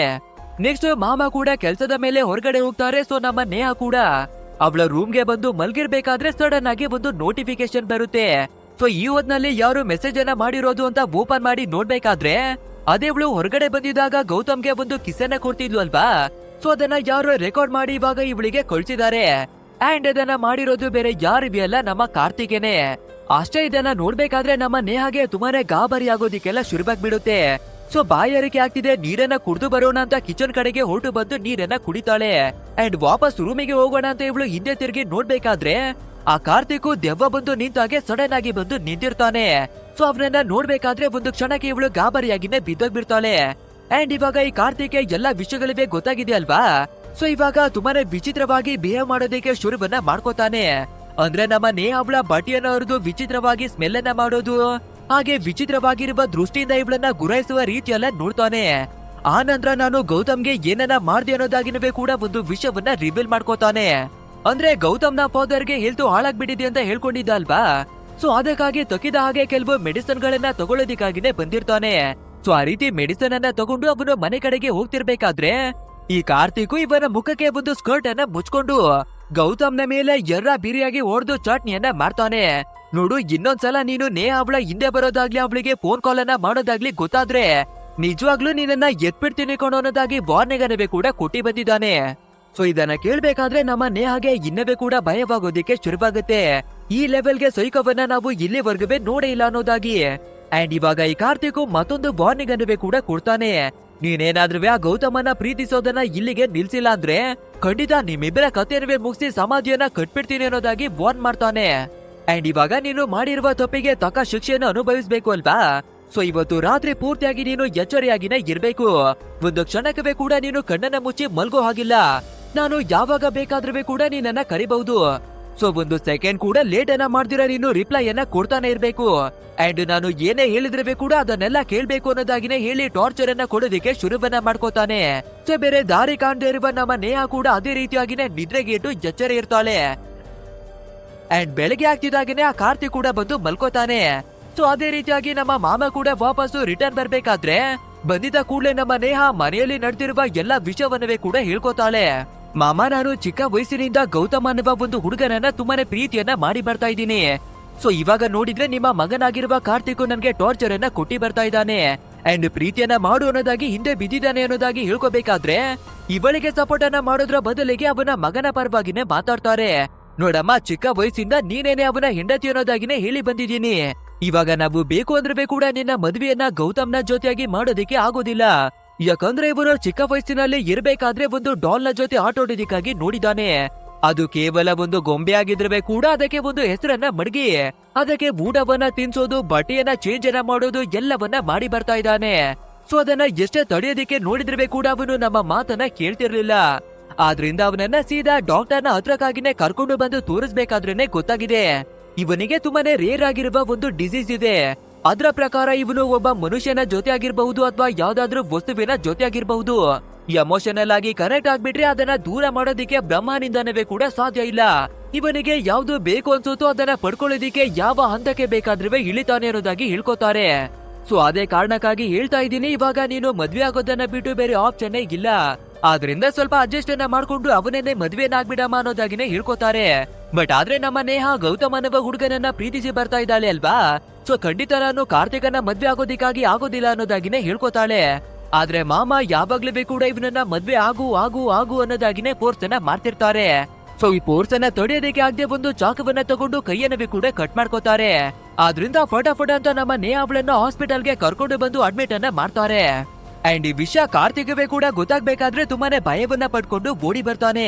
ಮಾಮ ಕೂಡ ಒಳಗಡೆ ಹೋಗ್ಬೇಡ ಕಣೋ, ಇಲ್ಲೇನೆ ಇರೋ ಅನ್ನೋದಾಗಿ ತೊಳೆಯೋದಿಕ್ಕಾಗಿನೇ ನೋಡ್ತಾರೆ. ಆದ್ರೆ ಅವನು ಜಬರ್ದಸ್ತಿಯನ್ನ ಮಾಡಿ ಒಳಗಡೆಗಾಗಿನೇ ನುಗ್ಗಿ ಬರ್ತಾನೆ. ಅಂಡ್ ಅಲ್ಲಿಗೆ ಬರ್ಬೇಕಾದ್ರೆ ನರ್ಸ್ಗಳಿವೆ ಕೂಡ ಇವನನ್ನ ತೊಳೆಯೋದಿಕ್ಕಾಗಿನೇ ನೋಡಿ, ನೋಡಪ್ಪ ಪೇಷಂಟ್ಗೆ ಈ ರೀತಿ ತೊಂದರೆಯನ್ನ ಕೊಡಬಾರ್ದು, ಹೊರಗಡೆ ಹೋಗೋ ಅನ್ನೋದಾಗಿನೇ ಹೇಳ್ತಿರ್ತಾರೆ. ಆದ್ರೆ ಇವನು ಯಾರ ಮಾತನ್ನವೇ ಕೂಡ ಕೇಳೋದಿಕ್ಕೆ ರೆಡಿನೇ ಇರೋದಿಲ್ಲ. ನಮ್ಮ ನೇಹಾ ಅವಳ ಹತ್ರಕ್ಕಾಗಿನೇ ಬಂದು ನಿನ್ನ ತುಂಬಾನೇ ಪ್ರೀತಿಯನ್ನ ಮಾಡ್ತಾ ಇದ್ದೀನಿ. ಸೊ ನಿನ್ನ ಕಣ್ಣುಗಳಂದ್ರೆ ನನ್ಗೆ ತುಂಬಾನೇ ಇಷ್ಟ, ನಿನ್ನ ಮುಖವನ್ನ ಕಂಡ್ರೆ ತುಂಬಾನೇ ಇಷ್ಟ ಅನ್ನೋದಾಗಿನೇ ಹೇಳ್ತಿರ್ತಾನೆ. ಇಂಥ ಪರಿಸ್ಥಿತಿಯಲ್ಲಿ ಇವನು ಈ ರೀತಿ ಹೇಳ್ತಾ ಇದ್ದಾನೆ ಅಂತ ತುಂಬಾನೇ ಕ್ರೀಪಿಯಾಗಿನೇ ಫೀಲ್ ಆಗುತ್ತೆ. ಅಂಡ್ ಇವನ ಇರಿಟೇಷನ್ ಅನ್ನ ತೊಳೋದಿಕ್ಕೆ ಆಗದೆ ನರ್ಸು ಸೀದಾ ಡಾಕ್ಟರ್ ಅನ್ನ ಕರ್ಕೊಂಡು ಬಂದ್ಬಿಡ್ತಾರೆ. ಅಂಡ್ ಇವಾಗ ಡಾಕ್ಟರ್ ಕೂಡ ಪೇಷಂಟ್ ಗೆ ಪ್ರಾಬ್ಲಮ್ ಅನ್ನ ಕೊಡಬಾರ್ದು, ಹೊರಗಡೆ ಹೋಗು ಅಂತ ಹೇಳ್ಬೇಕಾದ್ರೆ ಕಾರ್ತಿಕ್ ದೇವ್ರ ಒಂದು ಫೋಟೋ ಮುಂದಕ್ಕಾಗಿನೇ ಬಂದು ಕೈಯನ್ನ ಮುಗ್ದು, ದೇವ್ರೆ ನನ್ನ ನೇಹಾ ಆದಷ್ಟು ಬೇಗ ಹುಷಾರಾಗುವ ಹಾಗೆ ಮಾಡು, ಅವಳಿಗೆ ಸ್ವಲ್ಪ ತೊಂದರೆ ಆದ್ರೆ ಕೂಡ ನಾನು ಬದುಕೋದಿಲ್ಲ ಅನ್ನೋದಾಗಿ ರಿಕ್ವೆಸ್ಟ್ ಅನ್ನ ಮಾಡ್ಕೋತಾನೆ. ಅಂಡ್ ಹೊರಗಡೆ ಹೋಗೋದಕ್ಕಿಂತ ಮುಂಚೆ ಡಾಕ್ಟರ್ ಮತ್ತೆ ನರ್ಸ್ ಅವರ ಹತ್ರಕ್ಕಾಗಿನೇ ಬಂದು ಇವಳಿಗೆ ಅಪ್ಪಿ ಒಂದು ಚೂರು ಪ್ರಾಬ್ಲಮ್ ಏನಾದ್ರೂ ಆದ್ರೆ ನಿಮ್ಮಿಬ್ಬರಿಗಿವೆ ನಾನೇನೆ ಆಪರೇಷನ್ ಅನ್ನ ಮಾಡ್ಬಿಡ್ತೀನಿ ಅನ್ನೋದಾಗಿ ಧಮ್ಕಿಯನ್ನುವೆ ಆಗ್ತಾನೆ. ಅಂಡ್ ಈ ಕಾರ್ತಿಕ್ ಕೂಡ ಹೊರಗಡೆ ಬಂದು ಮಲ್ಕೋಬೇಕಾದ್ರೆ ಅದನ್ನ ನೋಡುವ ನಮ್ಮ ನೇಹಾ, ಇದೇನೆ ಒಳ್ಳೆಯ ಟೈಮು, ಆದಷ್ಟು ಬೇಗ ನಾವು ಗೌತಮನ್ನ ಭೇಟಿ ಮಾಡಿ ಬರೋಣ ಅಂತ ಫಟಾಫಟ್ ಅಂತ ಗೌತಮ್ ಅವನ ಮನೆಗೆ ಬಂದು ನೋಡ್ಬೇಕಾದ್ರೆ ಗೌತಮ್ ಅವನ ಫಾದರ್ ಅನ್ನ ಕರ್ಕೊಂಡು ಹಾಸ್ಪಿಟಲ್ಗಾಗಿನೇ ಹೊರಟಿರ್ತಾನಂತೆ. ಸೊ ಇದನ್ನ ಕೇಳ್ಬೇಕಾದ್ರೆ ನಾವು ಬಂದಿದ್ದು ವೇಸ್ಟ್ ಆಗ್ಬಿಡ್ತಲ್ಲ ಅಂತ ಭಯವನ್ನ ಪಡ್ಕೋತಿರ್ತಾಳೆ. ಅಂಡ್ ಇದೇ ಟೈಮಿಗೆ ಕಾರ್ತಿಕ್ ಅವನು ಕೂಡ ಎಚ್ಚರಿಯಾಗಿ ನೇಹಾ ಅವಳನ್ನ ನೋಡ್ಬೇಕಾದ್ರೆ ಎಲ್ಲನವೇ ಕಾಣಿಸ್ತಿರಲ್ಲ. ಸೊ ಅವಳನ್ನ ಸೀದಾ ಹುಡಿಕೊಂಡು ಹೊರಗಡೆಗಾಗಿನೇ ಬರ್ಬೇಕಾದ್ರೆ ಫೈನಲಿ ನೇಹಾ ಕೂಡ ಸಿಗ್ತಾಳೆ. ಸೊ ಸೀದಾ ಅವಳನ್ನ ಹೇಳ್ಕೊಂಡು ಮನೆಗಾಗಿನೇ ಬಂದು ಸರ್ಸರಿಯಾಗಿ ಒಡೆಯೋದಿಕ್ಕಾಗಿನೇ ನೋಡ್ತಾನೆ. ಇದನ್ನ ನೋಡುವ ಮಾಮ ಇವನನ್ನ ತಡೆಯೋದಿಕ್ಕಾಗಿ ಬರ್ಬೇಕಾದ್ರೆ ತಂದೆ ಅಂತಾನವೇ ನೋಡ್ದೆ ಅವರಿಗೂ ಕೂಡ ಈಗ ಮುಗ್ಗವಾಗಿನೇ ಹೊಡಿತಾನೆ. ಅಂಡ್ ನೇಹಾ ಏನಾದ್ರೂ ನನ್ನನ್ನ ಪ್ರೀತಿಸಿಲ್ಲ, ಮದುವೆಯನ್ನ ಮಾಡ್ಕೊಂಡಿಲ್ಲ ಅಂದ್ರೆ ನಾನು ಎಲ್ಲರ ಕಥೆಯನ್ನ ಮುಗಿಸಿ ಎಲ್ಲವನ್ನ ಬರ್ಬಾದನ್ನ ಮಾಡ್ಬಿಡ್ತೀನಿ ಅನ್ನೋದಾಗಿನೇ ಹೇಳ್ಕೋಬೇಕಾದ್ರೆ ಇದನ್ನ ಕೇಳುವ ನಮ್ಮ ನೇಹಾಗೆ ತುಂಬಾನೇ ಭಯವಾಗೋದಿಕ್ಕೆಲ್ಲ ಶುರುವಾಗುತ್ತೆ. ಅಂಡ್ ಇವಾಗ ಬೇರೆ ದಾರಿ ಇಲ್ದೆ ಫೈನಲ್ ಆಗಿ ಮದ್ವೆ ಆಗೋದಿಕ್ಕೆ ಕೂಡ ಒಪ್ಕೊಬಿಡ್ತಾಳೆ. ಅಂಡ್ ಇಲ್ಲಿಗೆ ಸೀನ್ ಅನ್ನ ಕಟ್ ಮಾಡಿ ನಮ್ಮ ಪ್ರೆಸೆಂಟ್ ಅನ್ನ ತೋರಿಸ್ತಾರೆ. ಅಂದ್ರೆ ನಮ್ಮ ನೇಹಾ ನಡೆದಿರುವ ಎಲ್ಲಾ ಘಟನೆಗಳನ್ನ ಫ್ರೆಂಡ್ಗೆ ಹೇಳ್ಕೊಳ್ತಾ ಇದ್ಲು ಅಲ್ವಾ. ಸೊ ಇವಾಗ ಇದನ್ನೆಲ್ಲ ಹೇಳ್ಕೊಂಡು ನನ್ನ ಗಂಡ ಚಿತ್ರ ಹಿಂಸೆಯನ್ನ ಕೊಟ್ಟು ನನ್ಗೆ ನೋವನ್ನ ಮಾಡ್ತಾ ಇದ್ದಾನೆ ಅಂತ ಎಲ್ಲವನ್ನ ತಿಳಿಸ್ತಾಳೆ. ನೆಕ್ಸ್ಟ್ ಇವಳು ಮನೆಗೆ ಬರ್ಬೇಕಾದ್ರೆ ಈ ಕಾರ್ತಿಕ್ ಅವಳಿಗೆ ಕಿಸ್ಸನ್ನ ಕೊಟ್ಟು ಮತ್ತೆ ಅವಳ ಜೊತೆ ಒಟ್ಟಿಗೆ ಸೇರೋದಿಕ್ಕಾಗಿನೇ ನೋಡ್ತಾನೆ. ಬಟ್ ಆದ್ರೆ ನಮ್ಮ ನೇಹಾಗೆ ತುಂಬಾನೇ ಸಾಕಾಗ್ಬಿಟ್ಟಿದೆ ಅಲ್ವಾ. ಸೊ ಜೋರಾಗಿನೇ ತಳ್ಳಿ ಒಂದು ಚಾಕವನ್ನ ತಗೊಂಡು ಅವಳ ಕತ್ನ ಹತ್ರಕ್ಕಾಗಿನೇ ಹಿಡ್ಕೊಂಡು ಜಬರ್ದಸ್ತಿಯಾಗಿ ನನ್ನ ಹತ್ರ ಬರೋದಿಕ್ಕೆ ನೋಡಿದ್ರೆ ಚುಚ್ಕೊಂಡ್ ಬಿಡ್ತೀನಿ ಅಂತ ಹೆದರ್ಸ್ತಾಳೆ. ಸೊ ಇದನ್ನ ನೋಡ್ಬೇಕಾದ್ರೆ ಕಾರ್ತಿಕ್ಗೆ ಸ್ವಲ್ಪ ಭಯವಾಗೋದಿಕ್ಕೆ ಶುರುವಾಗ್ಬಿಡುತ್ತೆ. ಆದ್ರಿಂದ ಮತ್ತೆ ಎದ್ ಬಂದು ಅವಳನ್ನ ಮುಟ್ಟೋದಿಕ್ಕಾಗ್ಲಿ ಕಿಸ್ಸನ್ನ ಕೊಡೋದಿಕ್ಕಾಗ್ಲಿ ಧೈರ್ಯ ಬರೋದಿಲ್ಲ. ಸೊ ಬೇಜಾರನ್ನ ಮಾಡ್ಕೊಂಡು ಹಿಗ್ಗ ಮುಗ್ಗ ಎಣ್ಣೆ ಕುಡಿಯೋದಕ್ಕಾಗಿ ಶುರುವನ್ನ ಮಾಡ್ಕೋತಾನೆ. ಅಂಡ್ ಇದನ್ನೆಲ್ಲ ನಮ್ಮ ನೇಹಾ ಕೂಡ ನೋಡ್ಕೊಂಡು ಒಂದು ಜಾಗದಲ್ಲಿ ಕುಳಿತಿರ್ತಾಳೆ. ಅಂಡ್ ನೆಕ್ಸ್ಟ್ ಡೇ ಮಾರ್ನಿಂಗ್ ಆಗ್ಬೇಕಾದ್ರೆ ಇವನು ಕುಡ್ದಿರೋದು ಕೂಡ ಇಳ್ದಿರುತ್ತೆ. ಸೊ ಎಚ್ಚರಿಯಾಗಿ ನೇಹಾ ಎಲ್ಲಿದ್ದಾಳೆ ಅಂತ ನೋಡ್ಬೇಕಾದ್ರೆ ಎಲ್ಲೂ ಕಾಣಿಸ್ತಾನೆ ಇಲ್ಲ. ಅಂಡ್ ಫೋನಿಗೆ ಟ್ರೈ ಅನ್ನ ಮಾಡ್ಬೇಕಾದ್ರೂ ಕೂಡ ಅವಳ ಫೋನು ರಿಂಗ್ ಆಗ್ತಾನೆ ಇರೋದಿಲ್ಲ. ಸೊ ಮನೆ ಕೆಲ್ಸದ ಅವಳ ಹತ್ರ ನೇಹಾ ಎಲ್ಲಿಗೆ ಹೋದ್ಲು ಅಂತ ಕೇಳ್ಬೇಕಾದ್ರೆ ನಾನು ಗೊತ್ತಿಲ್ಲ ಸರ್, ನಾನು ಕೆಲ್ಸಕ್ಕೆ ಬರೋದಕ್ಕಿಂತ ಮುಂಚೆನೆ ಅವ್ರು ಹೊರಟಾಗಿದ್ರು ಅನ್ನೋದಾಗಿನೇ ಹೇಳ್ಕೊತಾಳೆ. ಸೊ ಇವನು ಒಂದು ಕ್ಷಣ ಕೂಡ ತಡವನ್ನ ಮಾಡದೆ ಸೀದಾ ಸ್ಕೂಲಿನ ಹತ್ರಕ್ಕಾಗಿನೇ ಬಂದು ನೇಹಾ ಎಲ್ಲಿದ್ದಾಳೆ ಅನ್ನೋದಾಗಿ ಎನ್ಕ್ವೈರಿಯನ್ನ ಮಾಡ್ಬೇಕಾದ್ರೆ ನಮ್ಮ ನೇಹಾ ಇವತ್ತು ಸ್ಕೂಲಿಗೆ ಬಂದಿಲ್ಲ ಅನ್ನೋದಾಗಿನೇ ಗೊತ್ತಾಗುತ್ತೆ. ಸೊ ಸೀದಾ ನಮ್ಮ ನೇಹಾ ಅವಳ ಫ್ರೆಂಡ್ ಹತ್ರಕ್ಕಾಗಿನೇ ಬಂದು ನನ್ನ ಹೆಂಡತಿ ಎಲ್ಲಿದ್ದಾಳೆ ಹೇಳಿ ಅನ್ನೋದಾಗಿನೇ ಕೇಳ್ಬೇಕಾದ್ರೆ ಅವಳ ಗಂಡ ನೀನು ಅಂದ್ಮೇಲೆ ಅವಳು ಎಲ್ಲಿ ಹೋಗ್ತಾಳೆ ಏನನ್ನ ಮಾಡ್ತಾಳೆ ಎಲ್ಲನೂ ನಿನ್ಗೆ ಗೊತ್ತಿರುತ್ತೆ ಅಲ್ವಾ ಅನ್ನೋದಾಗಿನೇ ಕೇಳ್ತಾಳೆ. ಈ ಮಾತನ್ನ ಕೇಳ್ತಿದಾಗೇನೆ ನಮ್ಮ ಕಾರ್ತಿಕ್ಗೆ ಅರ್ಥವಾಗ್ಬಿಡುತ್ತೆ, ನಮ್ಮ ನೇಹಾ ಅವಳ ಫ್ರೆಂಡು ಇವಳನೇ ಆಗಿರೋದ್ರಿಂದ ಖಂಡಿತ ಇವಳನೇ ನಮ್ಮ ನೇಹಾ ಅವಳನ್ನ ಯಾವ್ದೋ ಜಾಗದಲ್ಲಿ ಬಚ್ಚಿ ಮಡಗಿದ್ದಾಳೆ ಅಂತ. ಸೊ ಇವಳ ಫೋನ್ ಅಲ್ಲವೇ ಕೂಡ ಈಸ್ಕೊಂಡು ಏನಾದ್ರೂ ಎವಿಡೆನ್ಸ್ ಗಳು ಸಿಗುತ್ತಾ ಅನ್ನೋದಾಗಿ ಎಲ್ಲವನ್ನ ಚೆಕ್ ಮಾಡ್ತಾನೆ. ಬಟ್ ಆದ್ರೆ ಯಾವ್ದೇ ಡೀಟೇಲ್ಸ್ ಆಗ್ಲಿ ಕಾಲ್ ಆಗ್ಲಿ ಏನವೇ ಕೂಡ ಸಿಗೋದಿಲ್ಲ. ಅಂಡ್ ಇವನು ಸೈಕೋ ರೀತಿಯಾಗಿ ಇಲ್ಲಿ ಬಿಹೇವ್ ಅನ್ನ ಮಾಡ್ತಾ ಇದ್ದಾನೆ ಅಲ್ವಾ. ಸೊ ಇದನ್ನ ನೋಡುವ ಸ್ಟೂಡೆಂಟ್ ಗಳು ಬೇರೆ ಟೀಚರ್ ಗಳು ಅವರ ಫೋನ್ ಗಳನ್ನ ತೆಗೆದು ರೆಕಾರ್ಡ್ ಅನ್ನ ಮಾಡ್ಕೋತಿರ್ತಾರೆ. ಬಟ್ ಆದ್ರೆ ನಮ್ಮ ಕಾರ್ತಿಕ್ ಒಬ್ಬ ಮಲ್ಟಿ ಟ್ಯಾಲೆಂಟೆಡ್ ಆಗಿದ್ದಾನೆ ಅಲ್ವಾ. ಇವನು ಹೊರಗಡೆ ಬಂದ್ರೆ ನಾರ್ಮಲ್ ಆಗಿರ್ತಾನೆ, ಬಟ್ ಆದ್ರೆ ನಮ್ಮ ನೇಹಾ ಅವಳ ಜೊತೆ ಮಾತ್ರವಾಗಿ ವಿಚಿತ್ರವಾಗಿ ನಡ್ಕೋತಾನೆ. ಸೊ ಇವಾಗ ಕೈಯನ್ನ ಮುಗ್ದು ಕೇವಲ ನನ್ನ ಹೆಂಡತಿಯನ್ನ ನಾನು ಹುಡುಕ್ತಾ ಇದ್ದೀನಿ, ದಯವಿಟ್ಟು ಅವಳು ಯಾರಿಗಾದ್ರೂ ಸಿಕ್ಕರೆ ನನ್ಗೆ ಇನ್ಫಾರ್ಮ್ ಅನ್ನ ಮಾಡಿ ಹುಡ್ಕೋದಿಕ್ಕೆ ಹೆಲ್ಪ್ ಅನ್ನ ಮಾಡಿ ಅನ್ನೋದಾಗಿ ರಿಕ್ವೆಸ್ಟ್ ಅನ್ನ ಮಾಡ್ಕೋತಾನೆ. ನಂತರ ಹೊರಗಡೆ ಬಂದ್ಮೇಲೆ ಬೀದಿ ಬೀದಿ ಆಗಿರ್ಬಹುದು, ಬಸ್ ಸ್ಟ್ಯಾಂಡ್ ಗಳಾಗಿರ್ಬಹುದು, ಬೇರೆ ಸ್ಕೂಲು ಕಾಲೇಜ್ ಆಗಿರ್ಬಹುದು, ಎಲ್ಲಾ ಕಡೆನೂ ಬಂದು ನಮ್ಮ ನೇಹಾ ಎಲ್ಲಿಗೆ ಹೋಗ್ಬಿಟ್ಟಿದ್ದಾಳೆ ಅಂತ ಎಲ್ಲನೂ ಹುಡುಕಿ ನೋಡ್ತಾನೆ. ಬಟ್ ಆದ್ರೆ ಅವಳು ಎಲ್ಲಿಗೆ ಹೋಗ್ಬಿಟ್ಟಿದ್ದಾಳೆ ಏನಾದ್ಲು ಅಂತ ಯಾವ್ದೇ ಐಡಿಯಾನವೇ ಕೂಡ ಸಿಗ್ತಾನೆ ಇರೋದಿಲ್ಲ. ಮೇ ಬಿ ಸಂಜೆ ಅಷ್ಟರಲ್ಲಿ ವಾಪಸ್ಸು ಮನೆಗೆ ಬಂದ್ಬಿಡ್ತಾಳೇನೋ ಅಂತ ವಾಪಸ್ಸು ಮನೆಗೆ ಬಂದು ಮಲ್ಕೋತಾನೆ. ಅಂಡ್ ಅವಳು ಕಾಣೆಯಾಗಿರುವ ನೋವಿನಲ್ಲಿ ಎಣ್ಣೆಯನ್ನ ಕುಡಿಯೋದು ಸೇದೋದು ಎಲ್ಲವನ್ನ ಮಾಡ್ಕೊಂಡು ಬಿತ್ಕೋತಾನೆ. ಬಟ್ ಆದ್ರೆ ನಮ್ಮನ್ನ ಬಿಟ್ಬಿಟ್ಟು ಏನಾದ್ರೂ ಹೋಗ್ಬಿಡ್ಲಾ ಅನ್ನೋದಾಗಿ ಡೌಟ್ಗಳು ಕೂಡ ಶುರುವಾಗ್ಬಿಡೋದ್ರಿಂದ ಅದೇ ಕೋಪದಲ್ಲಿ ತಲೆಯನ್ನ ಹೊಡ್ಕೊಳ್ಳೋದು ಕೈಯಿನಿಂದ ಹೊಡ್ಕೊಳ್ಳೋದು ಎಲ್ಲವನ್ನ ಮಾಡ್ತಿರ್ತಾನೆ. ಆ ನಂತರ ಮತ್ತೆ ಹುಡುಕಿ ನೋಡೋಣ ಅಂತ ಬೀದಿ ಬೀದಿಯಲ್ಲಿ ಅಲಿಯೋದಕ್ಕಾಗಿ ಶುರುವನ್ನ ಮಾಡ್ಕೋತಾನೆ.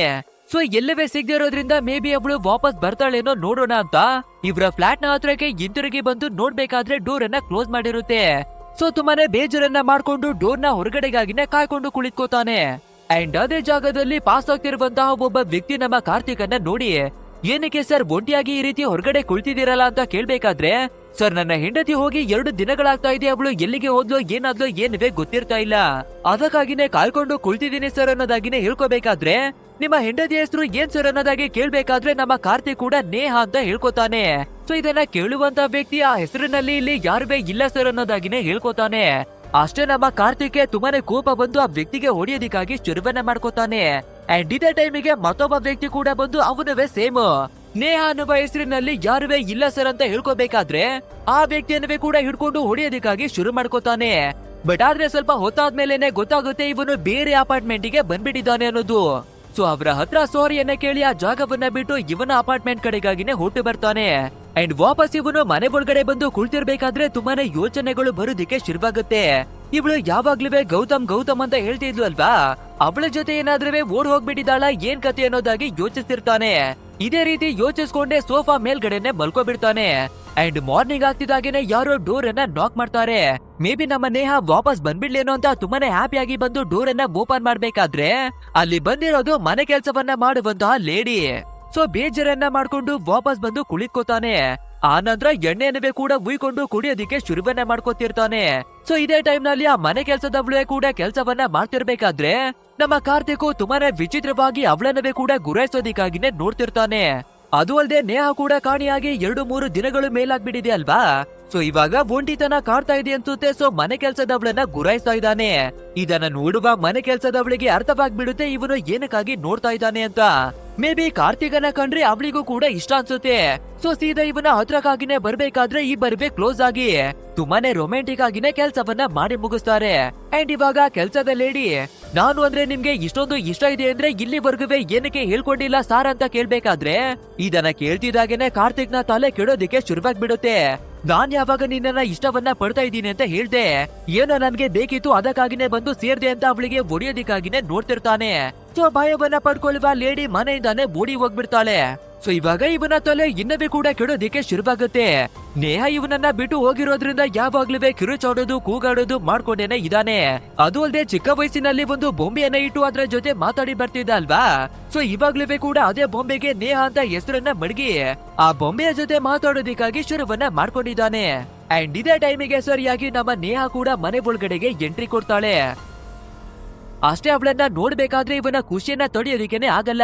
ನಿನ್ನ ಎಷ್ಟೊಂದು ಮಿಸ್ ಅನ್ನ ಮಾಡ್ಕೊಂಡೆ ಗೊತ್ತಾ, ಎಲ್ಲಿಗೆ ಹೋಗ್ಬಿಟ್ಟಿದೆ ಏನಾಗ್ಬಿಟ್ಟಿದೆ ಅಂತ ಎಲ್ಲವನ್ನ ಕೇಳ್ತಿರ್ತಾನೆ. ಆದ್ರೆ ನಮ್ಮ ನೇಹ ನನ್ನನ್ನ ಮುಟ್ಬೇಡ ದೂರವಿರು ಅನ್ನೋದಾಗಿ ಹೇಳ್ಬೇಕಾದ್ರೆ, ಹಾಗಿದ್ರೆ ಆ ಗೌತಮ್ ಮುಟ್ಟೋದು ನಿನ್ಗೆ ಇಷ್ಟವಾಗುತ್ತಾ, ಆ ಗೌತಮೇನೆ ಬೇಕಾ ನಿನ್ಗೆ ಅನ್ನೋದಾಗಿ ಕೇಳ್ಬಿಡ್ತಾನೆ. ಅಷ್ಟೇ ಕೋಪವನ್ನ ಮಾಡ್ಕೊಳ್ಳುವ ನಮ್ಮ ನೇಹ ಕೂಡ ಹೌದು ನನ್ಗೆ ಗೌತಮೇನೆ ಬೇಕು ಅಂತ ಹೇಳ್ಬಿಡ್ತಾಳೆ. ಇದನ್ನ ಕೇಳ್ತಿದ್ದಾಗೆ ಕಾರ್ತಿಕ್ ಅವನ ಕೋಪ ಯಾವ ಲೆವೆಲ್ಗೆ ರೈಸ್ ಆಗ್ಬಿಡುತ್ತೆ ಅಂದ್ರೆ ಹಿಂದೆ ಮುಂದೆ ಕೂಡ ಯೋಚಿಸದೆ ಸೀದಾ ನೇಹ ಅವಳ ಮೇಲೆ ಅಟ್ಯಾಕ್ ಅನ್ನ ಮಾಡ್ತಾನೆ. ಅಂಡ್ ಇಬ್ರ ನಡುವೆ ಜಗಳ ನಡೀತಾ ಇರ್ಬೇಕಾದ್ರೆ ಒಂದು ಬಾಟಲ್ ಅನ್ನ ತೆಗೆದು ಸೀದಾ ನಮ್ಮ ನೇಹ ಅವಳ ತಲೆಗೆ ಹೊಡಿಬೇಕಾದ್ರೆ ಅನ್ಕಾನ್ಶಿಯಸ್ ಆಗಿ ಬಿದ್ದೋಗ್ತಾಳೆ. ಅಂಡ್ ಅವಳ ತಲೆಯಿಂದಾನುವೆ ತುಂಬಾನೇ ರಕ್ತವೆಲ್ಲ ಚೊಟ್ಟೋದಿಕ್ಕೆ ಶುರುವಾಗ್ಬಿಡುತ್ತೆ. ಸೊ ಇದನ್ನ ನೋಡುವ ಕಾರ್ತಿಕ್ ತುಂಬಾನೇ ಭಯವನ್ನ ಪಟ್ಕೊಂಡಿರುವೆ ಕೂಡ ಅವಳ ಬಾಡಿಯನ್ನ ವಾಶ್ರೂಮ್ ಕಡೆಗಾಗಿನೇ ಎಳ್ಕೊಂಡು ಬರ್ತಾನೆ. ಅದೇ ನಾವು ಓಪನಿಂಗ್ ಸೀನ್ ಅಲ್ಲಿ ನೇಹ ಅವಳ ಕಥೆಯನ್ನ ಮುಗಿಸಿ ಅವಳ ಬಾಡಿಯನ್ನ ಎಳ್ಕೊಂಡು ಬರ್ತಿದ್ದ ಅಲ್ವಾ. ಸೊ ಇವಾಗ ನಾವು ತಲುಪಿರೋದು ಅದೇ ಸೀನಿಗೆ. ಸೊ ಈ ರೀತಿ ಜೋರಾಗಿ ಜಗಳವೆಲ್ಲ ನಡೀತಾ ಇದೆ, ಕೂಗಾಟವೆಲ್ಲ ಬರ್ತಾ ಇದೆ ಅಂದ್ರೆ ಅಕ್ಕಪಕ್ಕ ಮನೆಯವರು ಕೇಳಿಸ್ಕೊತಾರೆ ಅಲ್ವಾ.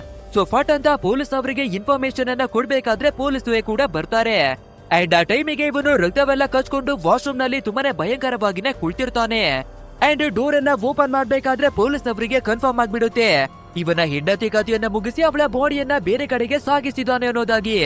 ಸೊ ಫಟ್ ಅಂತ ಇವನನ್ನ ಅರೆಸ್ಟ್ ಮಾಡಿ ಸ್ಟೇಷನ್ ಗಾಗಿನೇ ಎಳ್ಕೊಂಡು ಬರ್ತಾರೆ. ಸೊ ಇವಾಗ ಇನ್ವೆಸ್ಟಿಗೇಷನ್ ನಡೀತಾ ಇರ್ಬೇಕಾದ್ರೆ ಪೊಲೀಸ್ ಅವರ ಕೈಯಲ್ಲಿರುವ ಫೈಲು ಕೆಳಗಡೆ ಬಿದ್ದೋಗಿ ಅದರಿಂದ ನಮ್ಮ ನೇಹ ಅವಳ ಫೋಟೋ ಕೂಡ ಕೆಳಗಡೆ ಬಿದ್ದೋಗುತ್ತೆ. ಅದನ್ನ ನೋಡುವ ಕಾರ್ತಿಕ್ ಮೇಲೆ ಎತ್ಕೊಂಡು ಫೋಟೋವನ್ನವೇ ಕೂಡ ನೆಕ್ಕೋದಿಕ್ಕೆ ಶುರು ಮಾಡ್ತಾನೆ. ಸೊ ಇದನ್ನ ನೋಡುವ ಪೊಲೀಸು ಆ ಫೋಟೋವನ್ನ ಕಿತ್ಕೋಬೇಕಾದ್ರೆ ಕೋಪ ಮಾಡ್ಕೊಳ್ಳುವ ಕಾರ್ತಿಕ್ ಪೊಲೀಸ್ ಅವರಿಗೇನೆ ಹೊಡೆಯೋದಕ್ಕಾಗಿ ಶುರು ಮಾಡ್ಕೋತಾನೆ. ಆದ್ರಿಂದ ಎಲ್ಲಾ ಪೊಲೀಸ್ಗಳೇ ಓಡ್ದು ಅವನನ್ನ ಲಾಕಪ್ ನ ಒಳಗಡೆಗಾಗಿನೇ ತೊಳ್ತಾರೆ. ಅಂಡ್ ಇವಾಗ ಈ ಕೇಸನ್ನ ಇನ್ವೆಸ್ಟಿಗೇಷನ್ ಮಾಡ್ತಿರೋದು ಒಂದು ಲೇಡಿ ಪೊಲೀಸ್ ಅಲ್ವಾ. ಸೊ ಮನೆ ಕೆಲ್ಸದವಳ ಹತ್ರಕ್ಕಾಗಿನೇ ಬಂದು ಕಾರ್ತಿಕ್ ನ ಬಗ್ಗೆ ಕೇಳ್ಬೇಕಾದ್ರೆ ಮೇಡಮ್ ಅವನೊಬ್ಬ ಸೈಕೋ ನನ್ಗವೇ ಕೂಡ ತೊಂದ್ರೆಯನ್ನ ಕೊಟ್ಟು ಟಾರ್ಚರ್ ಅನ್ನ ಕೊಟ್ಟಿದ್ದ ಅನ್ನೋದಾಗಿ ಹೇಳ್ಕೊತಾಳೆ. ಇನ್ನು ನಮ್ಮ ನೇಹ ಅವಳ ಫ್ರೆಂಡ್ ಅನ್ನವೇ ಕೂಡ ಕೇಳ್ಬೇಕಾದ್ರೆ ಅವಳು ಕೂಡ ಇವನೊಬ್ಬ ಸೈಕೋ ಅನ್ನೋದಾಗಿ ಸ್ಟೇಟ್ಮೆಂಟ್ ಅನ್ನ ಕೊಡ್ತಾಳೆ. ನಂತರ ಮಾಮ ಕೂಡ ನೇಹ ಅವಳ ಮದುವೆಯನ್ನ ಜಬರ್ದಸ್ತಿಯಾಗಿ ನಾನೇ ಮಾಡ್ದೆ ಅನ್ನೋದನ್ನವೇ ಒಪ್ಕೋತಾನೆ. ಅಂಡ್ ಕಾರ್ತಿಕನ್ನ ಕರ್ಕೊಂಡು ಬಂದು ಕೋರ್ಟಿಗೆ ಪ್ರೊಡ್ಯೂಸ್ ಅನ್ನ ಮಾಡ್ಬೇಕಾದ್ರೆ ಆಕ್ಚುಲ್ ಆಗಿ ಹೇಳ್ಬೇಕು ಅಂದ್ರೆ ಇವನ ಮೆಂಟಲ್ ಹೆಲ್ತ್ ತುಂಬಾನೇ ಅನ್ಸ್ಟೇಬಲ್ ಆಗಿದೆ. ಸೊ ಇವನಿಗೆ ಶಿಕ್ಷೆಯನ್ನ ಕೊಡೋದಕ್ಕಿಂತ ಮುಂಚೆ ಇವನನ್ನ ಮೆಂಟಲ್ ಹಾಸ್ಪಿಟಲ್ಗೆನೆ ಹಾಕ್ಬೇಕು ಅಂತ ಸೀದಾ ಮೆಂಟಲ್ ಹಾಸ್ಪಿಟಲ್ಗೆನೆ ಕಳ್ಸಲಾಗುತ್ತೆ. ಅಂಡ್ ಅಲ್ಲಿಗೆ ಬಂದ ನಂತರ ಶಾಕ್ ಟ್ರೀಟ್ಮೆಂಟ್ ಆಗಿರಬಹುದು ಅಥವಾ ಮೆಂಟಲ್ ಟ್ರೀಟ್ಮೆಂಟ್ ಆಗಿರಬಹುದು ಎಲ್ಲವನ್ನ ಕೊಡಲಾಗುತ್ತೆ. ಆದ್ರೂ ಕೂಡ ನಮ್ಮ ಕಾರ್ತಿಕ್ ಅಲ್ಲಿರುವ ನರ್ಸ್ ಗಳನ್ನ ತುಂಬಾನೇ ವಿಚಿತ್ರವಾಗಿನೇ ಗುರಾಯಿಸಿ ಬರ್ತಿರ್ತಾನೆ. ಅಂಡ್ ಇದೇ ರೀತಿಯಾಗಿರ್ಬೇಕಾದ್ರೆ ಒಂದು ದಿನ ಲೇಡಿ ಆಫೀಸರ್ ಇವನ ಹತ್ರಕ್ಕಾಗಿನೇ ಬಂದು ಒಂದು ದೊಡ್ಡದಾದ ಟ್ವಿಸ್ಟ್ ಅನ್ನೇ ರಿವೀಲ್ ಮಾಡ್ತಾರೆ. ಅಂದ್ರೆ ಈ ಪೊಲೀಸ್ ಆಫೀಸರ್ ಬೇರೆ ಯಾರಿಗೂ ಅಲ್ಲ, ಗೌತಮ್ ನ ಕ್ಲೋಸ್ ಫ್ರೆಂಡೇನೆ. ಸೊ ನಮ್ಮ ನೇಹ ಗೌತಮ್ ಮತ್ತೆ ಈ ಪೊಲೀಸ್ ಆಫೀಸರ್ಗೆ ಮೊದಲೇನೆ ಎಲ್ಲಾ ವಿಷಯಗಳನ್ನ ತಿಳಿಸಿದಾಳೆ. ಸೊ ಎಲ್ರು ಸೇರ್ಕೊಂಡೇನೆ ಇವನನ್ನ ಸಿಕ್ಕಾಕ್ಸೋದಿಕ್ಕಾಗಿ ಒಂದು ಪ್ಲಾನ್ ಅನ್ನ ಮಾಡಿರೋದು. ಅಂದ್ರೆ ನಮ್ಮ ನೇಹ ಬೇಕು ಅಂತಾನೆ ಒಂದು ವಾರ ಮನೆಯಿಂದ ಎಸ್ಕೇಪ್ ಆಗಿ ಬಂದಿರೋದು. ಯಾಕಂದ್ರೆ ಇವನ ಮೆಂಟಲ್ ಹೆಲ್ತ್ ಅನ್ಸ್ಟೇಬಲ್ ಆಗಿ ಇವನ ಕ್ರೂರತನ ಎಲ್ಲರ ಮುಂದೆ ಹೊರಗೆ ಬರ್ಲಿ ಅನ್ನೋದಾಗಿ.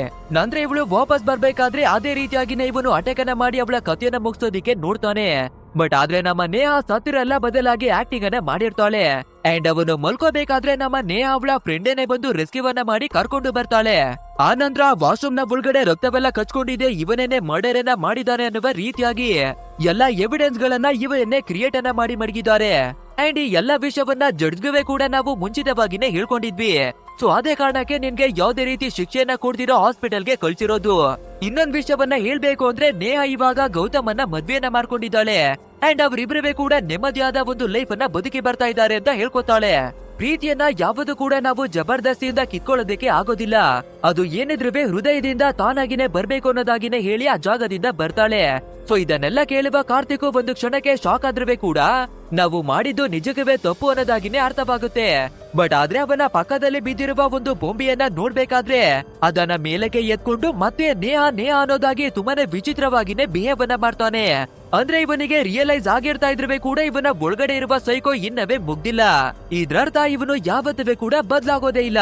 ಅಂಡ್ ಇಲ್ಲಿಗೆ ನಮ್ಮ ಇವತ್ತಿನ ಸ್ಟೋರಿ ಕೂಡ ಎಂಡ್ ಆಗುತ್ತೆ ಗೈಸ್. ಇದೇ ರೀತಿ ಅದ್ಭುತವಾಗಿರುವ ತೆಲುಗು, ತಮಿಳು, ಮಲಯಾಳಂ ನಲ್ಲಿರುವ ಕ್ರೇಜಿ ಮೂವಿಗಳನ್ನ ನಾವು ಹೊಸ ಚಾನಲ್ ಅಲ್ಲಿ ಅಪ್ಲೋಡ್ ಮಾಡೋದಿಕ್ಕೆ ಡಿಸೈಡ್ ಅನ್ನ ಮಾಡಿದೀವಿ. ಸೊ ಡಿಸ್ಕ್ರಿಪ್ಷನ್ ನಲ್ಲಿರುವ ನಮ್ಮ ಹೊಸ ಚಾನಲ್ ಅನ್ನ ಫಟಾಫಟ್ ಅಂತ ಇವಾಗ್ಲೇನೆ ಸಬ್ಸ್ಕ್ರೈಬ್ ಮಾಡ್ಕೊಳ್ಳಿ. ಅಂಡ್ ಆ ಚಾನಲ್ ನಲ್ಲಿ ನಿಮಗಾಗಿ ಅಂತಾನೆ ಇಂಡಿಯನ್ಸ್ ಮೂವಿಗಳನ್ನ ತರ್ತಾ ಇದೀವಿ. ಸೊ ಮಿಸ್ ಅನ್ನ ಮಾಡದೆ ಇವಾಗ್ಲೇ ಸಬ್ಸ್ಕ್ರೈಬ್ ಅನ್ನ ಮಾಡ್ಕೊಳ್ಳಿ. ಅಂಡ್ ಈ ವಿಡಿಯೋ ಹೇಗಿತ್ತು ಅಂತ ತಪ್ಪದೆ ನಮ್ಗೆ ಕಮೆಂಟ್ ಮೂಲಕ ನೀವೇ ತಿಳಿಸಿ. ಹಾಗೆ ವಿಡಿಯೋ ಏನಾದ್ರೂ ಇಷ್ಟವಾಗಿದ್ರೆ ಒಂದು ಲೈಕ್ ಅನ್ನ ಕೊಟ್ಟು ಈ ಚಾನಲ್ ಅನ್ನವೇ ಕೂಡ ಸಬ್ಸ್ಕ್ರೈಬ್ ಅನ್ನ ಮಾಡ್ಕೊಳ್ಳಿ. ಸರಿ ಓಕೆ, ಮುಂದಿನ ಒಂದು ಮಾಸ್ ಆಗಿರುವ ಮೂವಿಯಲ್ಲಿ ಮತ್ತೆ ಭೇಟಿಯಾಗೋಣ. So thanks for watching guys and take care of your self.